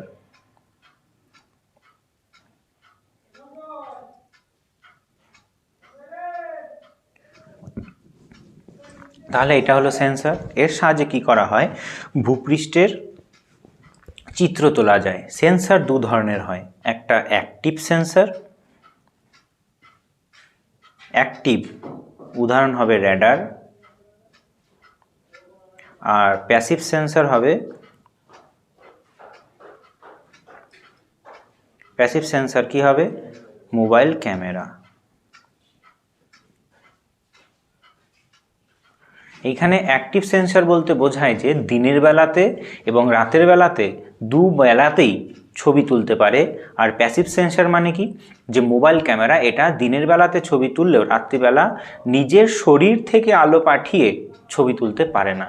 কিন্তু স্যাটেলাইটের র্যাডার সে নিজের শরীর থেকে তরঙ্গ পাঠিয়ে তার মতো করে ছবি তুলে নেয়, কিন্তু প্যাসিভ সেন্সরে নিজের শরীর থেকে ছবি তুলতে পারে না। এর শক্তির উৎস কি? শক্তির উৎস আলাদা, আর শক্তির উৎস নিজের। জেনারেলি যে প্যাসিভ সেন্সার শক্তির উৎস হিসাবে সূর্যকে ব্যবহার করে, সূর্যের আলোকে। ঠিক আছে, বেশ। ভূবৈচিত্র্যের সূচক মানচিত্র কাকে বলে? ভূবৈচিত্র্য সূচক মানচিত্র হলো এমন একটা মানচিত্র যেখানে প্রাকৃতিক উপাদান যেমন গাছপালা অর্থাৎ বনভূমি, পাহাড় পর্বত, বালিয়াড়ি এবং সাংস্কৃতিক উপাদান যেমন রাস্তাঘাট, বাড়িঘর, মন্দির, মসজিদ, এই জিনিসগুলো বিভিন্ন প্রচলিত প্রতীক চিহ্ন এবং রঙের দ্বারা দেখানো হয়, তখন সেটাকে কি বলা হয়? ভূবৈচিত্র্য সূচক মানচিত্র বলা হয়। এই মানচিত্রের সাহায্যে কোনো অঞ্চলের ভূপ্রকৃতি দেখানো হয়, নদ নদী দেখানো হয়, গাছপালা দেখানো হয়। এইগুলো কি সবকটাই কি প্রাকৃতিক উপাদান। আর সাংস্কৃতিক উপাদান হিসাবে কি দেখানো হয়? যোগাযোগ ব্যবস্থা, রেল লাইন, রাস্তাঘাট, জনবসতির বিন্যাস। আর এই সবগুলোই দেখানো হয় বিভিন্ন প্রাকৃতিক প্রচলিত বিভিন্ন প্রতীকী চিহ্ন এবং প্রচলিত রং দ্বারা। বোঝা গেছে? যেমন সবুজ রং দ্বারা দেখানো হয় সবুজ উদ্ভিদকে, এবং লাল রং, লাল ছোট ছোট স্কয়ার দ্বারা দেখানো হয় কাকে? জনবসতিকে। বোঝা গেছে? বেশ। পর্যায়ন বলতে কি বোঝো? পর্যায়ন, এইখানে মনে রাখবে পর্যায়নের মধ্যে গ্রেড শব্দটা প্রথম ব্যবহার করে গিলবার্ট। আর গ্রেডেশন প্রক্রিয়াকে বলা হয় পর্যায়ন, ইংরেজিতে গ্রেডেশন।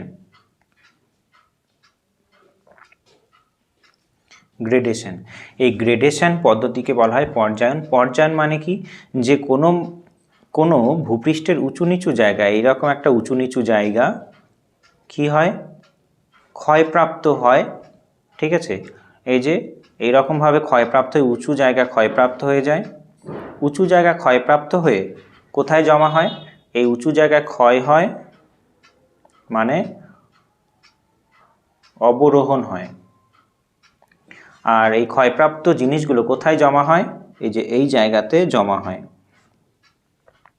এই জায়গাতে জমা হয়, যেটাকে বলা হয় আরোহণ বলা হয়। ঠিক আছে, আর এই ক্ষয় আর সঞ্চয়ের মাধ্যমে অঞ্চলটি কী হয়ে যায়? অঞ্চলটা একটা পর্যায়িত ঢালে পরিণত হয়, এরকম একটা পর্যায়িত ঢালে পরিণত হয়। এটাকে বলা হয় কি? পর্যায়ন। ঠিক আছে, তাই বলছে এখানে দেখো, অবরোহণ, ক্ষয় ও আরোহণ সঞ্চয় প্রক্রিয়ায় সম্মিলিত ফল হলো পর্যায়ন। বহির্জাত শক্তির প্রভাবে ভূপৃষ্ঠে উঁচু ও নিচু স্থানের উচ্চতার পরিবর্তন ঘটে যখন একটি সাধারণ তল বা সমতা তৈরি হয়, তাকে কি বলা হয়? পর্যায়ন বলা হয়। এটি ক্ষয় ও সঞ্চয়ের একটি ভারসাম্য অবস্থা, অর্থাৎ এই যে এই পর্যায়ে চলে এলো, এরপরে আর তেমন সঞ্চয় এবং ক্ষয় হবে না। আর এটা কার দ্বারা হয়? নদী, হিমবাহ, বায়ু প্রভৃতি এই প্রক্রিয়ার মাধ্যমে হয়। পলল শঙ্কু কাকে বলে? পলল শঙ্কু বলতে বোঝায় কি? যে পার্বত্য ঢাল অতিক্রম করে নদী যখন হঠাৎ করে সমভূমিতে পড়ে, তখন নদীতে বয়ে আনা যত যাবতীয় পলি আছে একবারে ছড়িয়ে দেয়। ঠিক আছে, এইটাকে বলা হয় পলল শঙ্কু। আর যদি সেটা হাত পাখার মতো হয়, সেটাকে বলা হয় পলল বেজনী। ঠিক আছে, পার্বত্য ঢাল অতিক্রম করেছে নদী, ঠিক আছে, দিয়ে এরকম একটা কি তৈরি করলো? এরকম একটা পলিবালি সমৃদ্ধ এলাকা তৈরি করলো। মৃদু ঢালু, অত ঢালু নয়, এই জায়গাটা ঢালু নয় অতটা, এইটাকে বলা হয় পলল শঙ্কু। পার্বত্য ঢাল অতিক্রম করে নদী এখানে গিয়ে পতিত হয়েছে, তাহলে এটাকে বলা হয় পলল শঙ্কু। আর এটা প্রায় দেখতে কি হয়? হাত পাকার মতো হয়। হাত পাকার মতো হলে তাকে কি বলা হয়? পলল বেজনী মতো হলে তাকে বলা হয় পলল বেজনী। সংজ্ঞাটা দেখে নাও। বলছে পার্বত্য অঞ্চল শেষ হয়ে নদী যখন সমভূমিতে পদার্পণ করে, তখন ঢাল কমে যায়, নদীবাহিত পলি, বালি, কাঁকর পাহাড়ের পাদদেশে শঙ্কুর আকারে সঞ্চিত হয়, একে বলা হয় পলল শঙ্কু। এটি দেখতে অনেকটা হাত পাকার মতো হয়। এটি প্রধানত পাহাড়ের পাদদেশীয় অঞ্চলে গঠিত হয়। একবারে পাহাড়ের একবারে পাদদেশে মানে শেষে, অর্থাৎ পাহাড়টা এরকম, ঠিক আছে, এই যে হঠাৎ করে ঢালটা কমে গেছে, এই জায়গাতেই তৈরি হবে। ঠিক আছে, এই যে এই জায়গাতে তৈরি হবে, এই জায়গাতে। ঠিক আছে, মৃদু ঢালু সমভূমি তৈরি হবে। এখান থেকে নদী নামলো, এখান থেকে নদী নামার পরে এইরকমভাবে ছড়িয়ে গিয়ে এরকম একটা মৃদু ঢালু সমভূমি তৈরি করবে। বোঝা গেছে? এরপরে বলেছে ৪৫ নম্বর প্রশ্ন, পাদদেশীয় হিমাবাহ বলতে কি বোঝো? পাদদেশীয় হিমাবাহ, পাদদেশীয় হিমাবাহ মানে কি? পর্বতের পাদদেশে যে হিমাবাহ জমা হয়। আমরা জানি পর্বত, এটা পর্বতের পাদদেশে যদি হিমাবাহ জমা হয় তখন তাকে বলা হয় পাদদেশীয় হিমাবাহ। ঠিক আছে, এই যে এইটা পাদদেশীয় হিমাবাহ। আর পর্বতের মাথার উপরে যেটা থাকে সেটাকে বলা হয় পার্বত্য হিমাবাহ। আর সমভূমিতে চারপাশে অঞ্চলে বিস্তৃত থাকে যদি হিমাবাহ, তখন সেটাকে বলা হয় এটা পার্বত্য, এটা পাদদেশীয়, আর এটা মহাদেশীয়।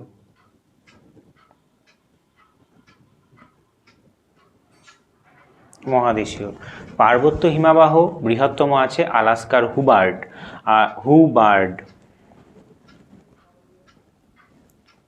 হুবার্ড। আর পাদদেশীয় হিমাবাহ আছে কোথায়? আলাস্কার মালাস্পিনা।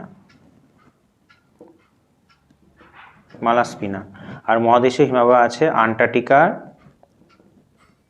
ল্যাম্বার্ট। ঠিক আছে, কোথায় হয়? পর্বতের পাদদেশে। বেশ। তির্যক বালিয়াড়ি, তির্যক বালিয়াড়ি বলতে কি বোঝায়? যে বারখান বালিয়াড়িকেও তির্যক বালিয়াড়ি বলা হয়। ঠিক আছে, বায়ু প্রবাহের আড়াআড়িভাবে গড়ে ওঠে, যেমন এটা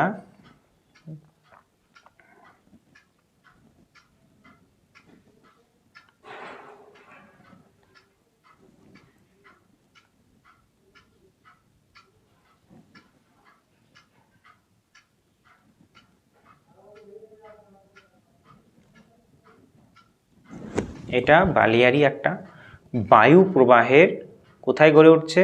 আড়াআড়িভাবে। এই দিক থেকে বায়ু প্রবাহ হচ্ছে, বায়ু প্রবাহ কোন দিক থেকে হচ্ছে? এই দিক থেকে। অর্থাৎ প্রতিবার ঢাল হয় মৃদু আর অনুবার ঢাল হয় এক্ষেত্রে কি হয়? খাড়া। এটা মৃদু ঢালু একটা বালিয়াড়ি তৈরি হলো। এটা রাখতে হবে না।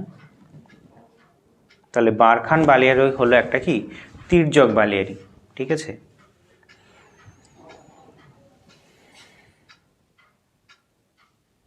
ঠিক আছে। বৈশিষ্ট্য দিয়েছে, এগুলি বায়ু প্রবাহের সমকোণে অবস্থান করে আর সাধারণভাবে বায়ু প্রবাহের পথে বালি সরবরাহ প্রচুর থাকলে এগুলি তৈরি হয়।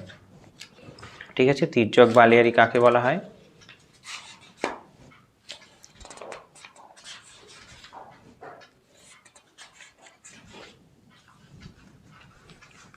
ঠিক আছে, এটা বিষয়টা বোঝা গেল।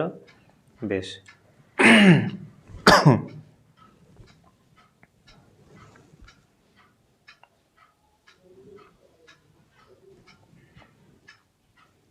এবার ময়দান কাকে বলা হয়? এর আগেও আমরা পড়ে এসেছি মালনাদ ময়দান কি, তাই আর আমি বলছি না। কর্ণাটক মালভূমির পূর্ব অংশকে বলা হয় ময়দান। কচ্ছের রণ, কচ্ছের রণের অবশ্যই ছবি আঁকবে। আমি গুজরাটের এই অংশটা কচ্ছের রণের ছবিটা এঁকে দিই। বেশি বড় হয়ে গেল।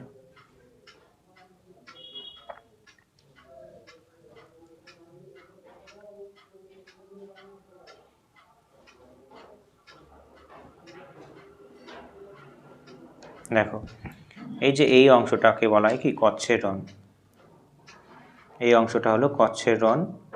ঠিক আছে, এই কচ্ছের রণ সারা বছরই প্রায় জল থাকে, সমুদ্রের জল। ঠিক আছে, প্রায় কাদা কাদা অংশ। এইখানে অনেক লবণও তৈরি করা হয়। এখানে কি হয়? কচ্ছের রণ গুজরাট রাজ্যের উত্তর পশ্চিমে অবস্থিত অগভীর জলাভূমি ও লবণাক্ত কর্দমাক্ত নিচু অঞ্চলকে কচ্ছের রণ বলে। বর্ষাকালে কি হয়? এটি জলমগ্ন থাকে এবং শীতকালে শুকিয়ে গেলে লবণের আস্তরণ পড়ে। সম্পূর্ণরূপে শুকায় না। এটি ভারতের বৃহত্তম লবণাক্ত জলাভূমি, হ্রদ নয়। এখানে বুনো গাধা দেখতে পাওয়া যায়। আর ছবিটা এটা এঁকে দেবে। কচ্ছের রণের অবস্থান ভারতের গুজরাটের এই অংশে আছে। পশ্চিমী ঝঞ্ঝা আমাদের শীতকালে দেখা যায়। শীতকালে ঝিরিঝিরি বৃষ্টি হয় কোথায়? পাঞ্জাব হরিয়ানায় আর জম্মু কাশ্মীরে তুষারপাত হয়। আর এটা পশ্চিমা জেটের জন্য হয়। আর কোন বায়ুর জন্য হয়? দক্ষিণ পশ্চিমা বায়ুর জন্য হয়। তাহলে কি মনে রাখবে? যে শীতকালে শান্ত আবহাওয়াকে বিঘ্নিত করে এটি বৃষ্টি রবি শস্য গম চাষের জন্য উপকারী। কোথায় হয় সব থেকে বেশি বৃষ্টি? পাঞ্জাব হরিয়ানায় গম চাষে এটা উপকারী করে। হালকা হালকা ঝিরিঝিরি বৃষ্টিপাত হয়। পাঞ্জাব হরিয়ানায় কাশ্মীরে এর প্রভাব থাকে। কোন বায়ুর জন্য হয় মনে রাখবে? দক্ষিণ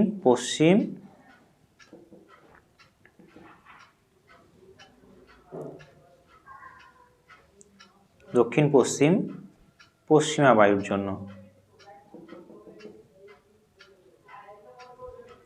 আর হয় কার জন্য? দক্ষিণ পশ্চিমা বায়ুর জন্য হয়। আর কে নিয়ে আসে? পশ্চিমা জেট। কোথা থেকে হয়? ভূমধ্যসাগর থেকে জলীয় বাষ্প নিয়ে আসে। ঠিক আছে, ভূমধ্যসাগর কোথায় আছে? ভূমধ্যসাগর আছে এই জায়গাতে।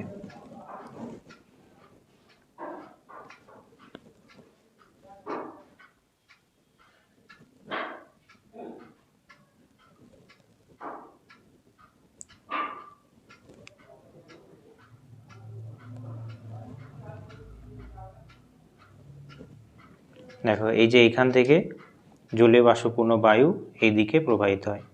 ঠিক আছে, এইটা হলো ভূমধ্যসাগর। এই যে এই অংশটা হলো ভূমধ্যসাগর। আফ্রিকার উত্তরের অংশটাকে বলা হয় ভূমধ্যসাগর। আর এটা আমাদের ভারত। এটা হলো আমাদের ভারত, এটা ভারত। ঠিক আছে, মোটামুটি এঁকে দিলাম, বইতে পেয়ে যাবে ভূমধ্যসাগর। কি হয় দেখো, শীতকালে ভূমধ্যসাগর থেকে আগত এক প্রকার দুর্বল ঘূর্ণবাতের প্রভাবে উত্তর পশ্চিম ভারতে পাঞ্জাব হরিয়ানা কাশ্মীর যে মেঘাচ্ছন্ন আকাশ ও হালকা বৃষ্টিপাত ও তুষারপাত ঘটে তাকে কি বলা হয়? পশ্চিমা ঝঞ্ঝা বলা হয়।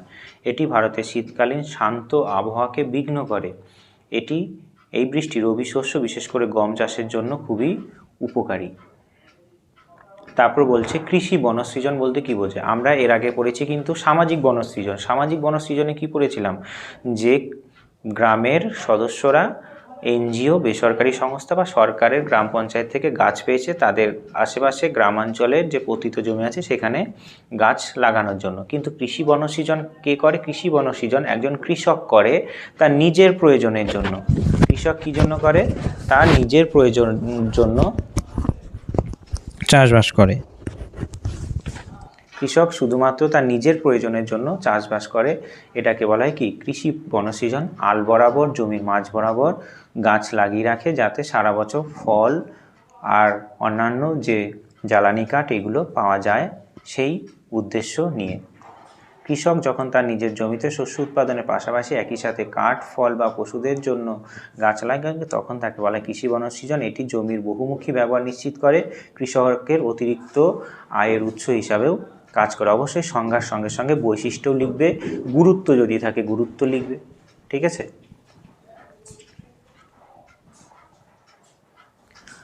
দেখো 51 নম্বর প্রশ্ন বলছে ধাপ চাষ বলতে কি বোঝো?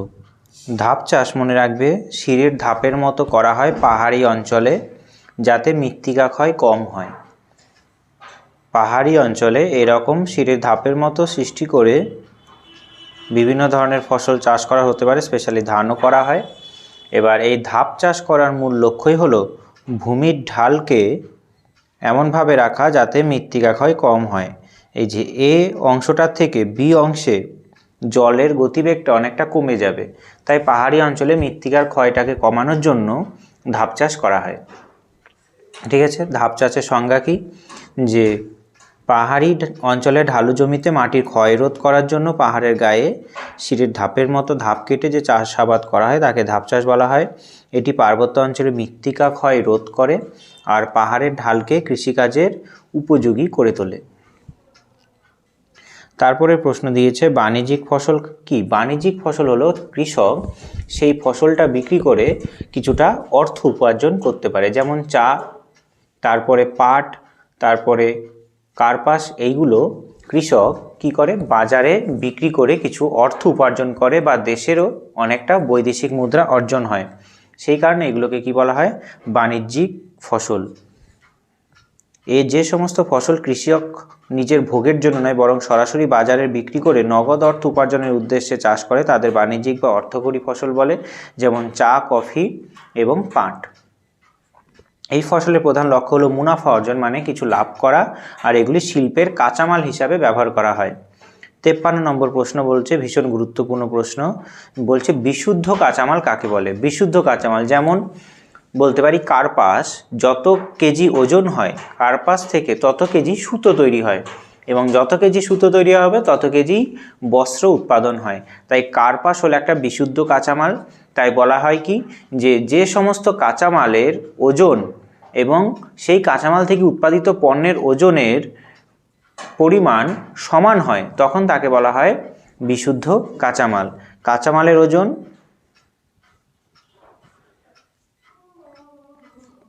সমান সমান কি হয়, উৎপাদিত পণ্যের ওজন।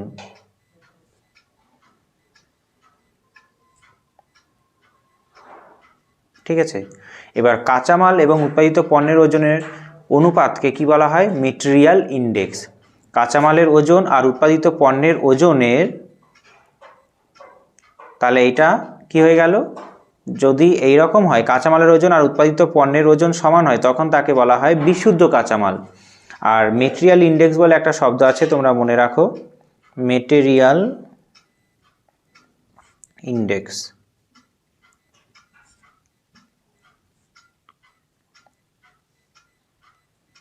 কাঁচামালের ওজন আর উৎপাদিত পণ্যের ওজনের অনুপাত, উৎপাদিত পণ্য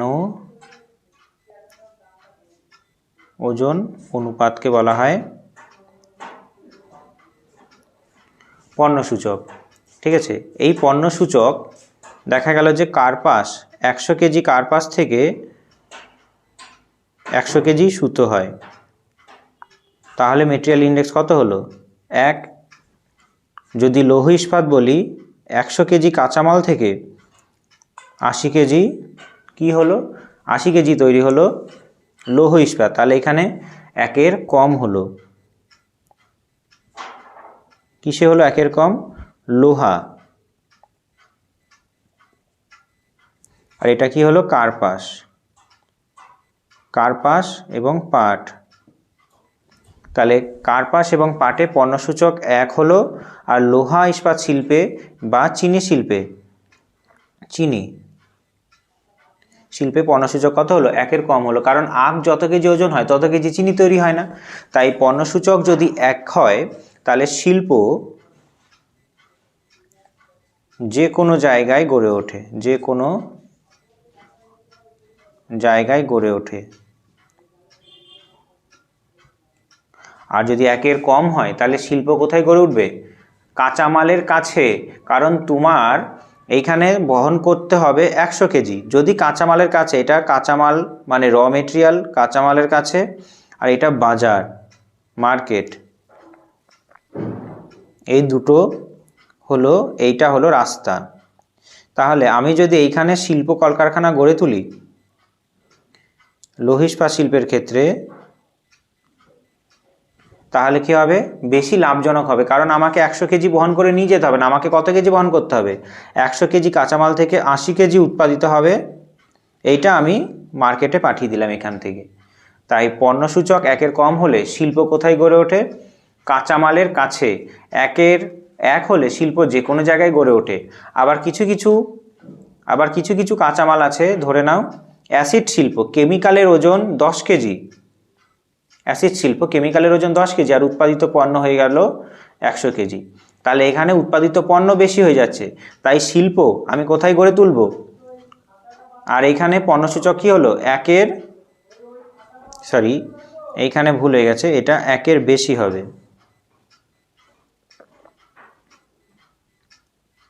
আর এখানে 1-এর কম, তাহলে 1-এর বেশি হলে শিল্প গড়ে উঠবে কোথায়, কাঁচামালের কাছে। শিল্প কোথায় গড়ে উঠবে, কাঁচামালের কাছে। আর 1-এর কম হলে, 1-এর বেশি হলে কাঁচামালের কাছে, 1-এর কম হলে বাজারের কাছে, বাজারের কাছে গড়ে উঠবে। তার কারণ কি, আমাকে 10 কেজি বহন করে নিয়ে এলাম বাজারের কাছে, আর সেখানে উৎপাদিত পণ্য হয়ে গেল বাজারে 100 কেজি বিক্রি করে দিলাম, বেশি বহন করতে হচ্ছে না। আর আরেকটা কথা, বিশুদ্ধ কাঁচামাল থেকে উৎপাদিত শিল্পকে কি বলা হয়? মনে রাখবে, শিকড় আলগা শিল্প। শিকড় আলগা শিল্প বলা হয়। কারণ যে কোনো একটা জায়গায় শিকড় গেড়ে বসে নেই, সেই শিল্পটা যে কোনো জায়গায় গড়ে উঠতে পারে, তাই এটাকে ফুটলুজ ইন্ডাস্ট্রিও বলা হয়। ফুটলুজ ইন্ডাস্ট্রি। ঠিক আছে, তাহলে এক এক করে বলি। কাঁচামালের ওজন আর উৎপাদিত পণ্যের ওজন যদি সমান হয় তাহলে তাকে বলা হয় বিশুদ্ধ কাঁচামাল। যদি কাঁচামালের ওজন বেশি এবং উৎপাদিত পণ্যের ওজন কম হয় তাহলে মেটেরিয়াল ইন্ডেক্স কি হয়?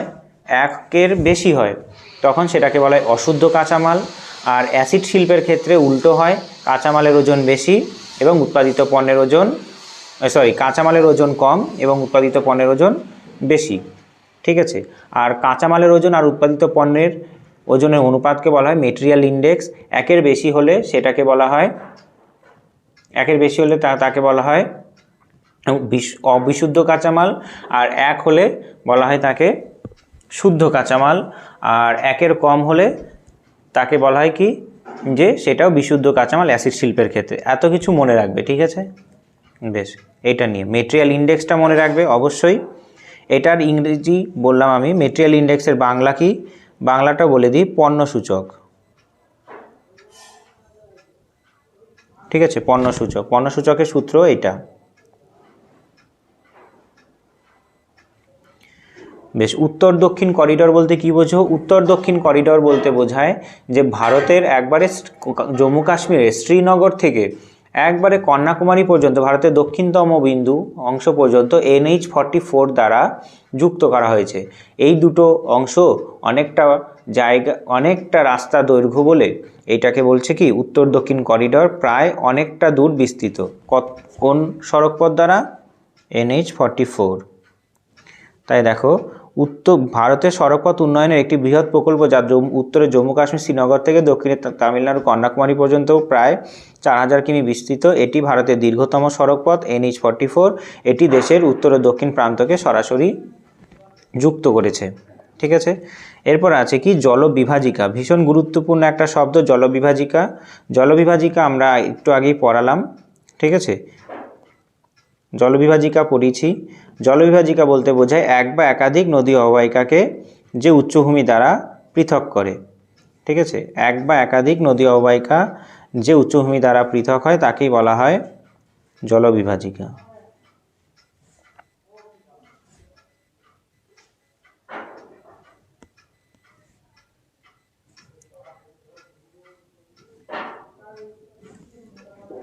এই যে এটা প্রধান নদী এলাকার, আর প্রধান নদীকে সামনে রেখে আরও ছোট ছোট উপনদী এটার সঙ্গে মিশেছে।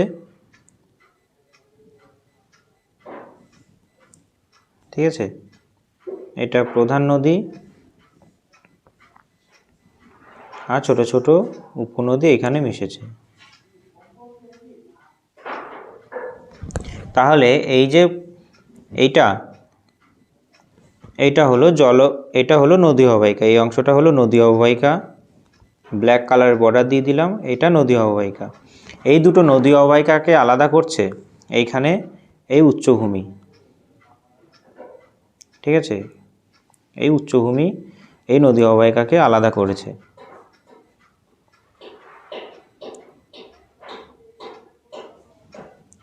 তাহলে এটাকে কি বলবো? এটাকে জলবিভাজিকা বলবো।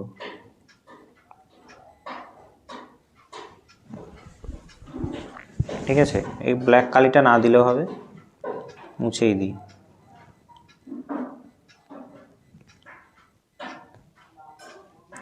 তাহলে এটা হলো জলবিভাজিকা।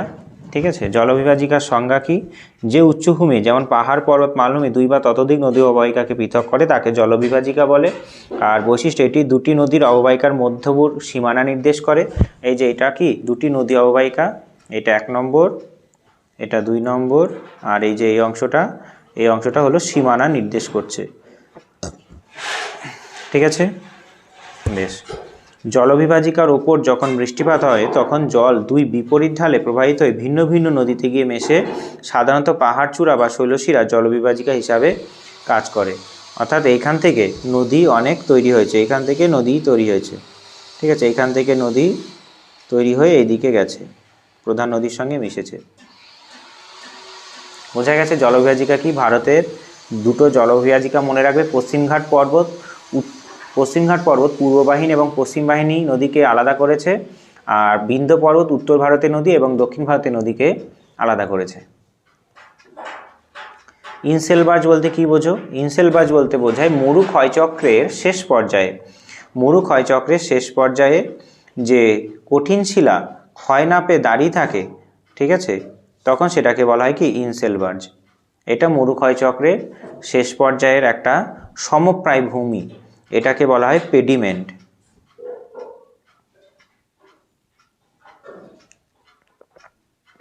পেডিমেন্ট মানে কি? মৃদু ঢালু সমভূমি, ঠিক আছে, সমভূমি, মৃদু ঢালু সমপ্রায় ভূমি লিখবে, সমপ্রায় ভূমি। এর উপরে কঠিন শিলা ক্ষয় না পেয়ে এরকম দাঁড়িয়ে আছে, ঠিক আছে, এরকম কঠিন শিলা ক্ষয় না পেয়ে কিছুটা দাঁড়িয়ে আছে, এগুলোকেই বলা হয় কি ইনসেলবার্জ। বোঝা গেছে? এবার ইনসেলবার্জ কঠিন শিলা ক্ষয় না পেয়ে দাঁড়িয়ে থাকে। এবার ইনসেলবার্জ যদি ক্ষয়প্রাপ্ত হয়, যদি ছোট ছোট টিলা আকারে তৈরি হয়, ক্ষয়প্রাপ্ত হয়ে যদি টিলার আকারে তৈরি হয়, তখন তাকে কি বলা হয়? টর।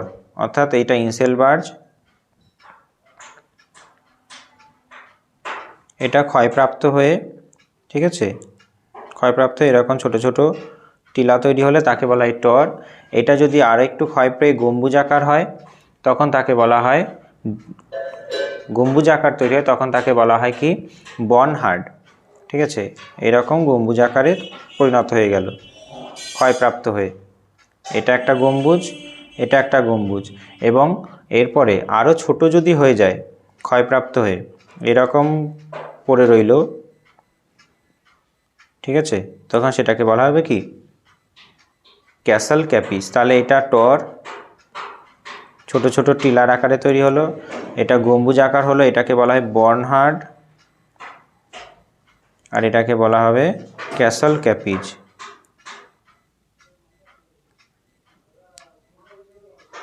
ঠিক আছে, তাই ইনসেলবার্জ মরু ক্ষয়চক্রের শেষ পর্যায়ে কঠিন শিলা, আর সেটা ক্ষয়প্রাপ্ত হয়ে প্রথমে টর, তারপর বর্নহার্ড, তারপরে ক্যাসল ক্যাপিজে পরিণত হয়। ঠিক আছে, এটা বোল্ডার স্তূপে পরিণত হলো, বোল্ডার স্তূপ, ঠিক আছে, আরও ছোট ছোট আছে, বোল্ডার স্তূপে পরিণত হলো।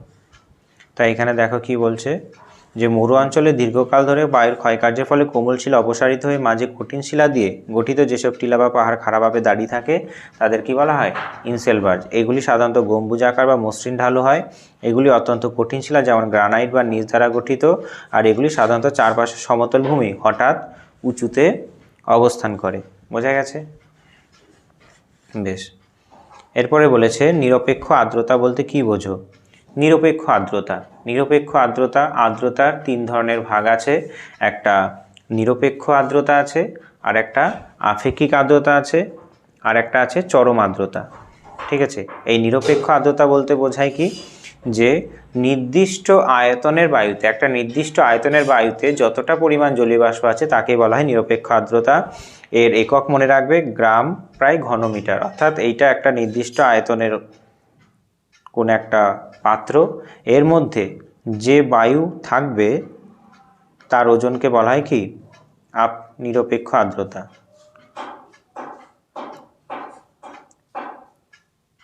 নিরপেক্ষ আর্দ্রতা এর একক কি? গ্রাম পার ঘন সেমি।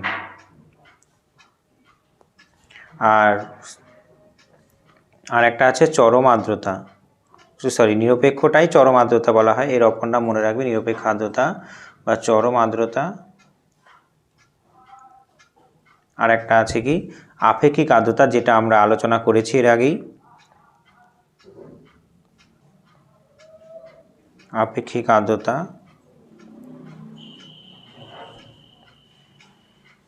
আর একটা আছে কি যে বিশেষ আর্দ্রতা, স্পেসিফিক বিশেষ আর্দ্রতা।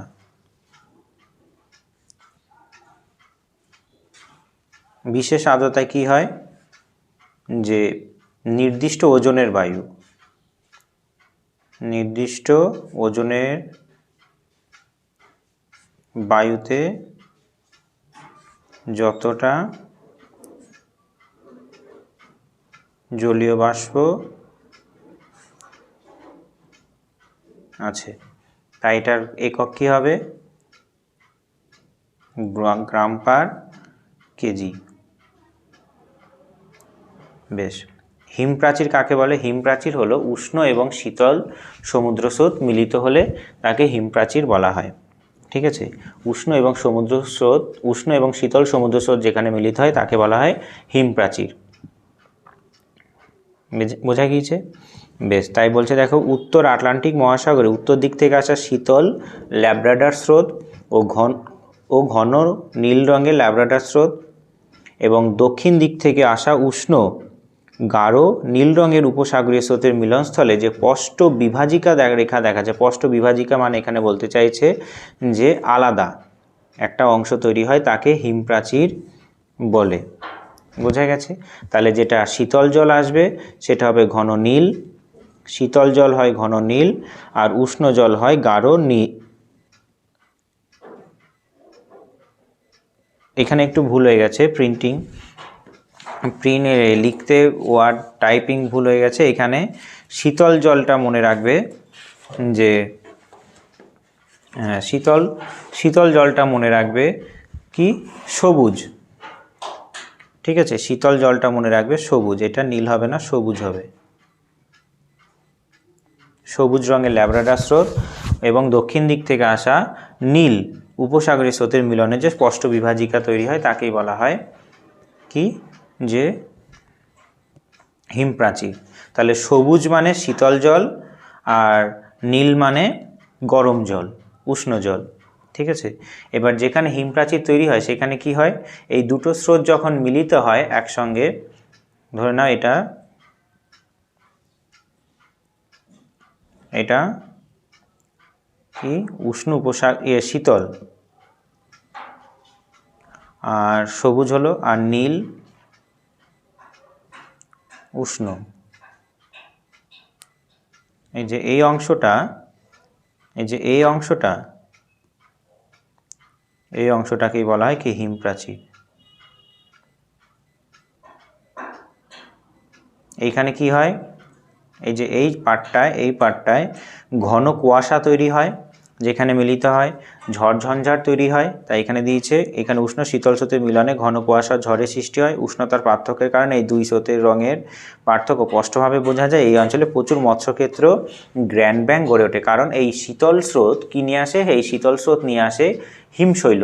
এই হিমশৈল গলে মগ্নচড়া তৈরি হয়, যা মৎস্য চাষের ক্ষেত্রে উপযোগী, আর মাছেরাও এই জায়গায় আসতে পছন্দ করে।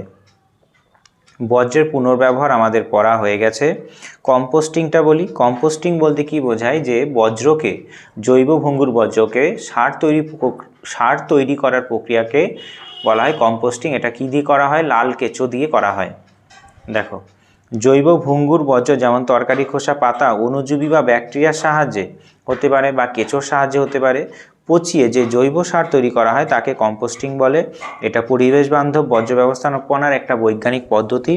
উৎপন্ন সার মাটির উর্বরতা বৃদ্ধি করে এবং এটি মূলত একটি প্রাকৃতিক বিয়োজন প্রক্রিয়া, অর্থাৎ মাটির সঙ্গে মিশে যায়।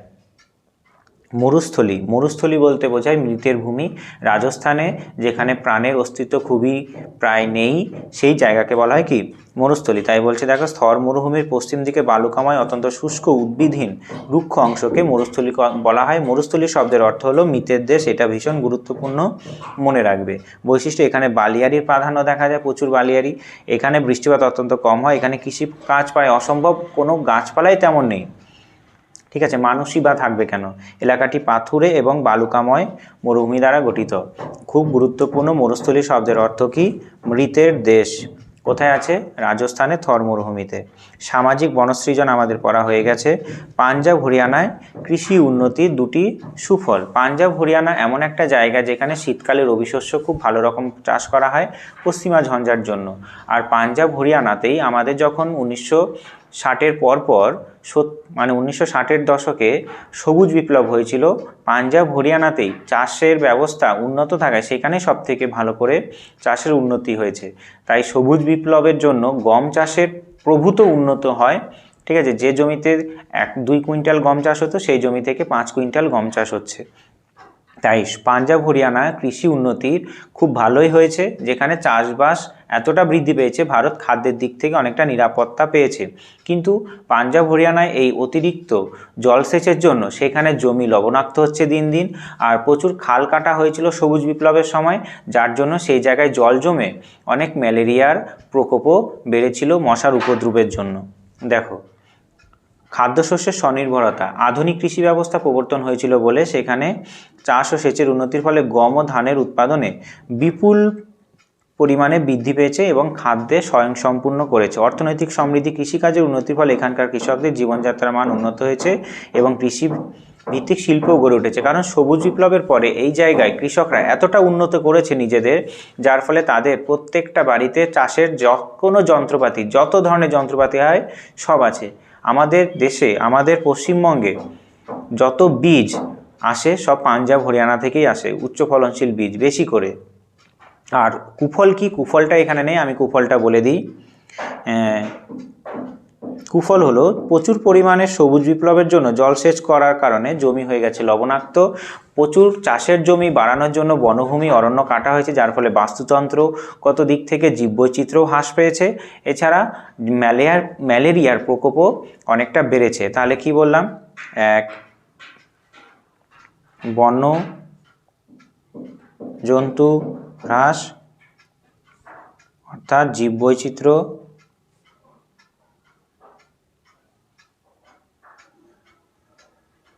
কি হয়ে গেছে? কমে গেছে। লবণতা বেড়েছে,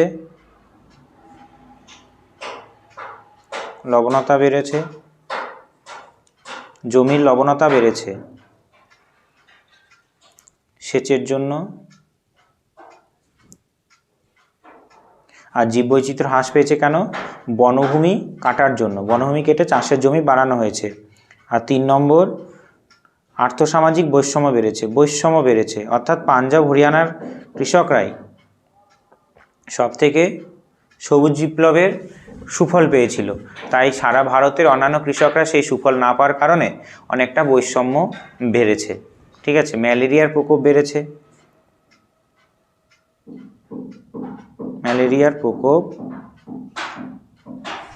বেড়েছে। বোঝা গেছে? বেশ। ভারী ইঞ্জিনিয়ারিং শিল্প কি? ভারী ইঞ্জিনিয়ারিং শিল্প হলো যে জায়গায় যে কোনো জাহাজ তৈরি হচ্ছে, ট্রেনের কোচ তৈরি হচ্ছে, ডিজেল ইঞ্জিন তৈরি হচ্ছে, সেগুলোকে বলা হয় ভারী ইঞ্জিনিয়ারিং শিল্প। ঠিক আছে, বড় বড় যন্ত্রপাতি তৈরি হয়। যে শিল্পে আকরিক লৌহ ইস্পাতকে কাঁচামাল হিসাবে ব্যবহার করে বড় বড় যন্ত্র বা ভারী যন্ত্রপাতি তৈরি করা হয় তাকে ভারী ইঞ্জিনিয়ারিং শিল্প বলা হয়। এই শিল্পের জন্য প্রচুর পরিমাণে মূলধন, উন্নত প্রযুক্তির প্রয়োজন হয়। উৎপাদিত পণ্যগুলি ওজনে অত্যন্ত ভারী হয়, যেমন জাহাজ তৈরি, রেল ইঞ্জিন। এটি অন্যান্য ছোট মাঝারি শিল্পের ভিত্তি হিসাবে কাজ করে। উপগ্রহ চিত্র কি? আমরা পড়ে এসেছি। মিলিয়ন শিট কি?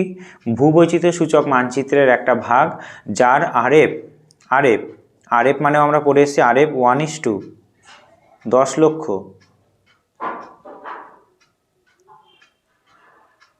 তাকে বলা হচ্ছে কি? Million sheet. এর অক্ষাংশ কত? বিস্তার কত থাকে? 4 ডিগ্রি × 4 ডিগ্রি। ঠিক আছে, যেমন একটা নাম্বার কি হবে? 73 নম্বর ম্যাপ নম্বর যদি হয়, বা কোনো একটা সিঙ্গেল সংখ্যা 73, 75 যদি হয়, 76 যদি হয়, তাহলে এগুলোকে কি বলা হয়? Million sheet. কে প্রকাশ করে? ভারতীয় সর্বেক্ষণ বিভাগ, সার্ভে অফ ইন্ডিয়া দ্বারা প্রকাশিত যে টোপোগ্রাফিক্যাল ম্যাপের অক্ষাংশীয় ধাকিমাগত বিস্তার 4x4, তাকে কি বলা হয়? মিলিয়ন শিট বলা হয়। নগ্নিভবন আমাদের পড়া হয়ে গেছে। তারপর বলেছে কার্যকরী সৌরবিকিরণ। কার্যকরী সৌরবিকিরণ বলতে বোঝায় সূর্য থেকে আগত রশ্মি যতটা পৃথিবীকে গরম করতে পারছে তাকেই বলা হয় এফেক্টিভ সোলার রেডিয়েশন। আমাদের কত শতাংশ এফেক্টিভ সোলার রেডিয়েশন? 66%। আর বাদবাকি 34%কে বলা হয় কি অ্যালবেডো। অ্যালবেডো পৃথিবীকে গরম না করে কি হয়, গরম না করে ফিরে যায় সূর্যের আলোটা। 100% যদি সূর্যের আলোটাকে ধরা হয়, 66% পৃথিবীকে গরম করে আর 34% পৃথিবী ছেড়ে চলে যায়, বায়ুমণ্ডলের বিভিন্ন কণা মেঘ দ্বারা প্রতিফলিত হয়ে ফিরে যায়। ঠিক আছে, কোথায় সব থেকে বেশি কার্যকরী সৌরবিকিরণ হবে? যেদিন আকাশ পরিষ্কার থাকবে সেই দিন। আর কোথায় সব থেকে বেশি অ্যালবেডো হবে? তুষার এলাকায়। তুষার ক্ষেত্রে অ্যালবেডো বেশি হবে। আর কার্যকরী সৌরবিকিরণ কি হবে? পরিষ্কার আকাশ যদি থাকে তাহলে বেশি কি হবে? সৌরশক্তি পৃথিবীতে আসবে। আপেক্ষিক আর্দ্রতা আমাদের পড়া হয়ে গেছে, অ্যাপোজি জোয়ারও পড়া হয়ে গেছে। সলিড ওয়েস্ট বলতে কি বোঝায়? সলিড ওয়েস্ট বলতে বোঝায় যে জিনিসগুলো কঠিন, যেমন বাঁধাকপির খোসা, ডিমের খোসা, প্লাস্টিক ভাঙা, এগুলো সবকটাই কঠিন, তাই এগুলোকে কি বলছে? কঠিন বজ্র। ঠিক আছে, তরল বজ্র কি হবে? গৃহস্থলীর তরল বজ্র, সাবান ধোয়া জল, বাসন মাজা, কাপড় কাচা জল, এগুলো হবে তরল বজ্র। আর গৃহস্থলীর গ্যাসীয় বজ্র কি হবে? কাঠের রান্না করার পর যে ধোঁয়া বেরোচ্ছে, কলকারখানায় ধোঁয়া বেরোচ্ছে, এগুলো হবে কি? গ্যাসীয় বজ্র। গ্যাসীয় বজ্র ম্যানেজমেন্টের দুটো উপায় স্পেশালি আছে, একটা হলো ওয়েট স্কাবার আর একটা হলো ড্রাই স্কাবার। ঠিক আছে, বজ্রের পৃথকীকরণ আমরা পড়ে নিয়েছি। কয়াল কাকে বলে? খুব ভালো প্রশ্ন। কয়াল বলতে বোঝায় একটা কি হ্রদ, কেরালা উপকূলে এই কয়াল সব থেকে বেশি আছে। ঠিক আছে, স্থানীয় ভাষায় একে কি বলা হয়? কয়াল। এই যে এইখানে আছে ভেম্বানাদ কয়াল, এই যে এটা হলো ভেম্বানাদ কয়াল। ভেম্বানাদ কয়াল হলো ভারতের বৃহত্তম কয়াল। ঠিক আছে, ভেম্বানাদ কয়াল হলো ভারতের বৃহত্তম। তাহলে ভেম্বানাদ কয়াল হলো ভারতের বৃহত্তম। স্থানীয় ভাষায় এগুলোকে কি বলা হয়? মালাবার উপকূল। এটা তো মালাবার উপকূল, এই যে অংশটা টোটালটাই মালাবার উপকূল। মালাবার উপকূলে যে হ্রদ আছে সেই হ্রদটাকেই বলা হয় কি? স্থানীয় ভাষায় কয়াল। এইগুলি সমুদ্রের সাথে কিছুটা যুক্ত থাকে। এগুলি নৌকাবাহী ভেল্লম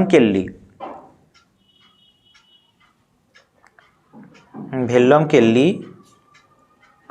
প্রতিযোগিতা হয়। ভেল্লমকেল্লি প্রতিযোগিতা হয় এই জায়গাতে। বোঝা গেছে? ভারতের বৃহত্তম কয়াল হলো ভেম্বানাদ। ব্যাপারটা কি দেখো, এইটা ভারতের মূল ভূখণ্ডর, এই যে এটা হলো সমুদ্র। ঠিক আছে, সমুদ্রেরও কিছুটা অংশ যুক্ত থাকে। এই যে এটা হলো ভারতের মূল ভূখণ্ড, এটা ভারতের মূল ভূখণ্ড।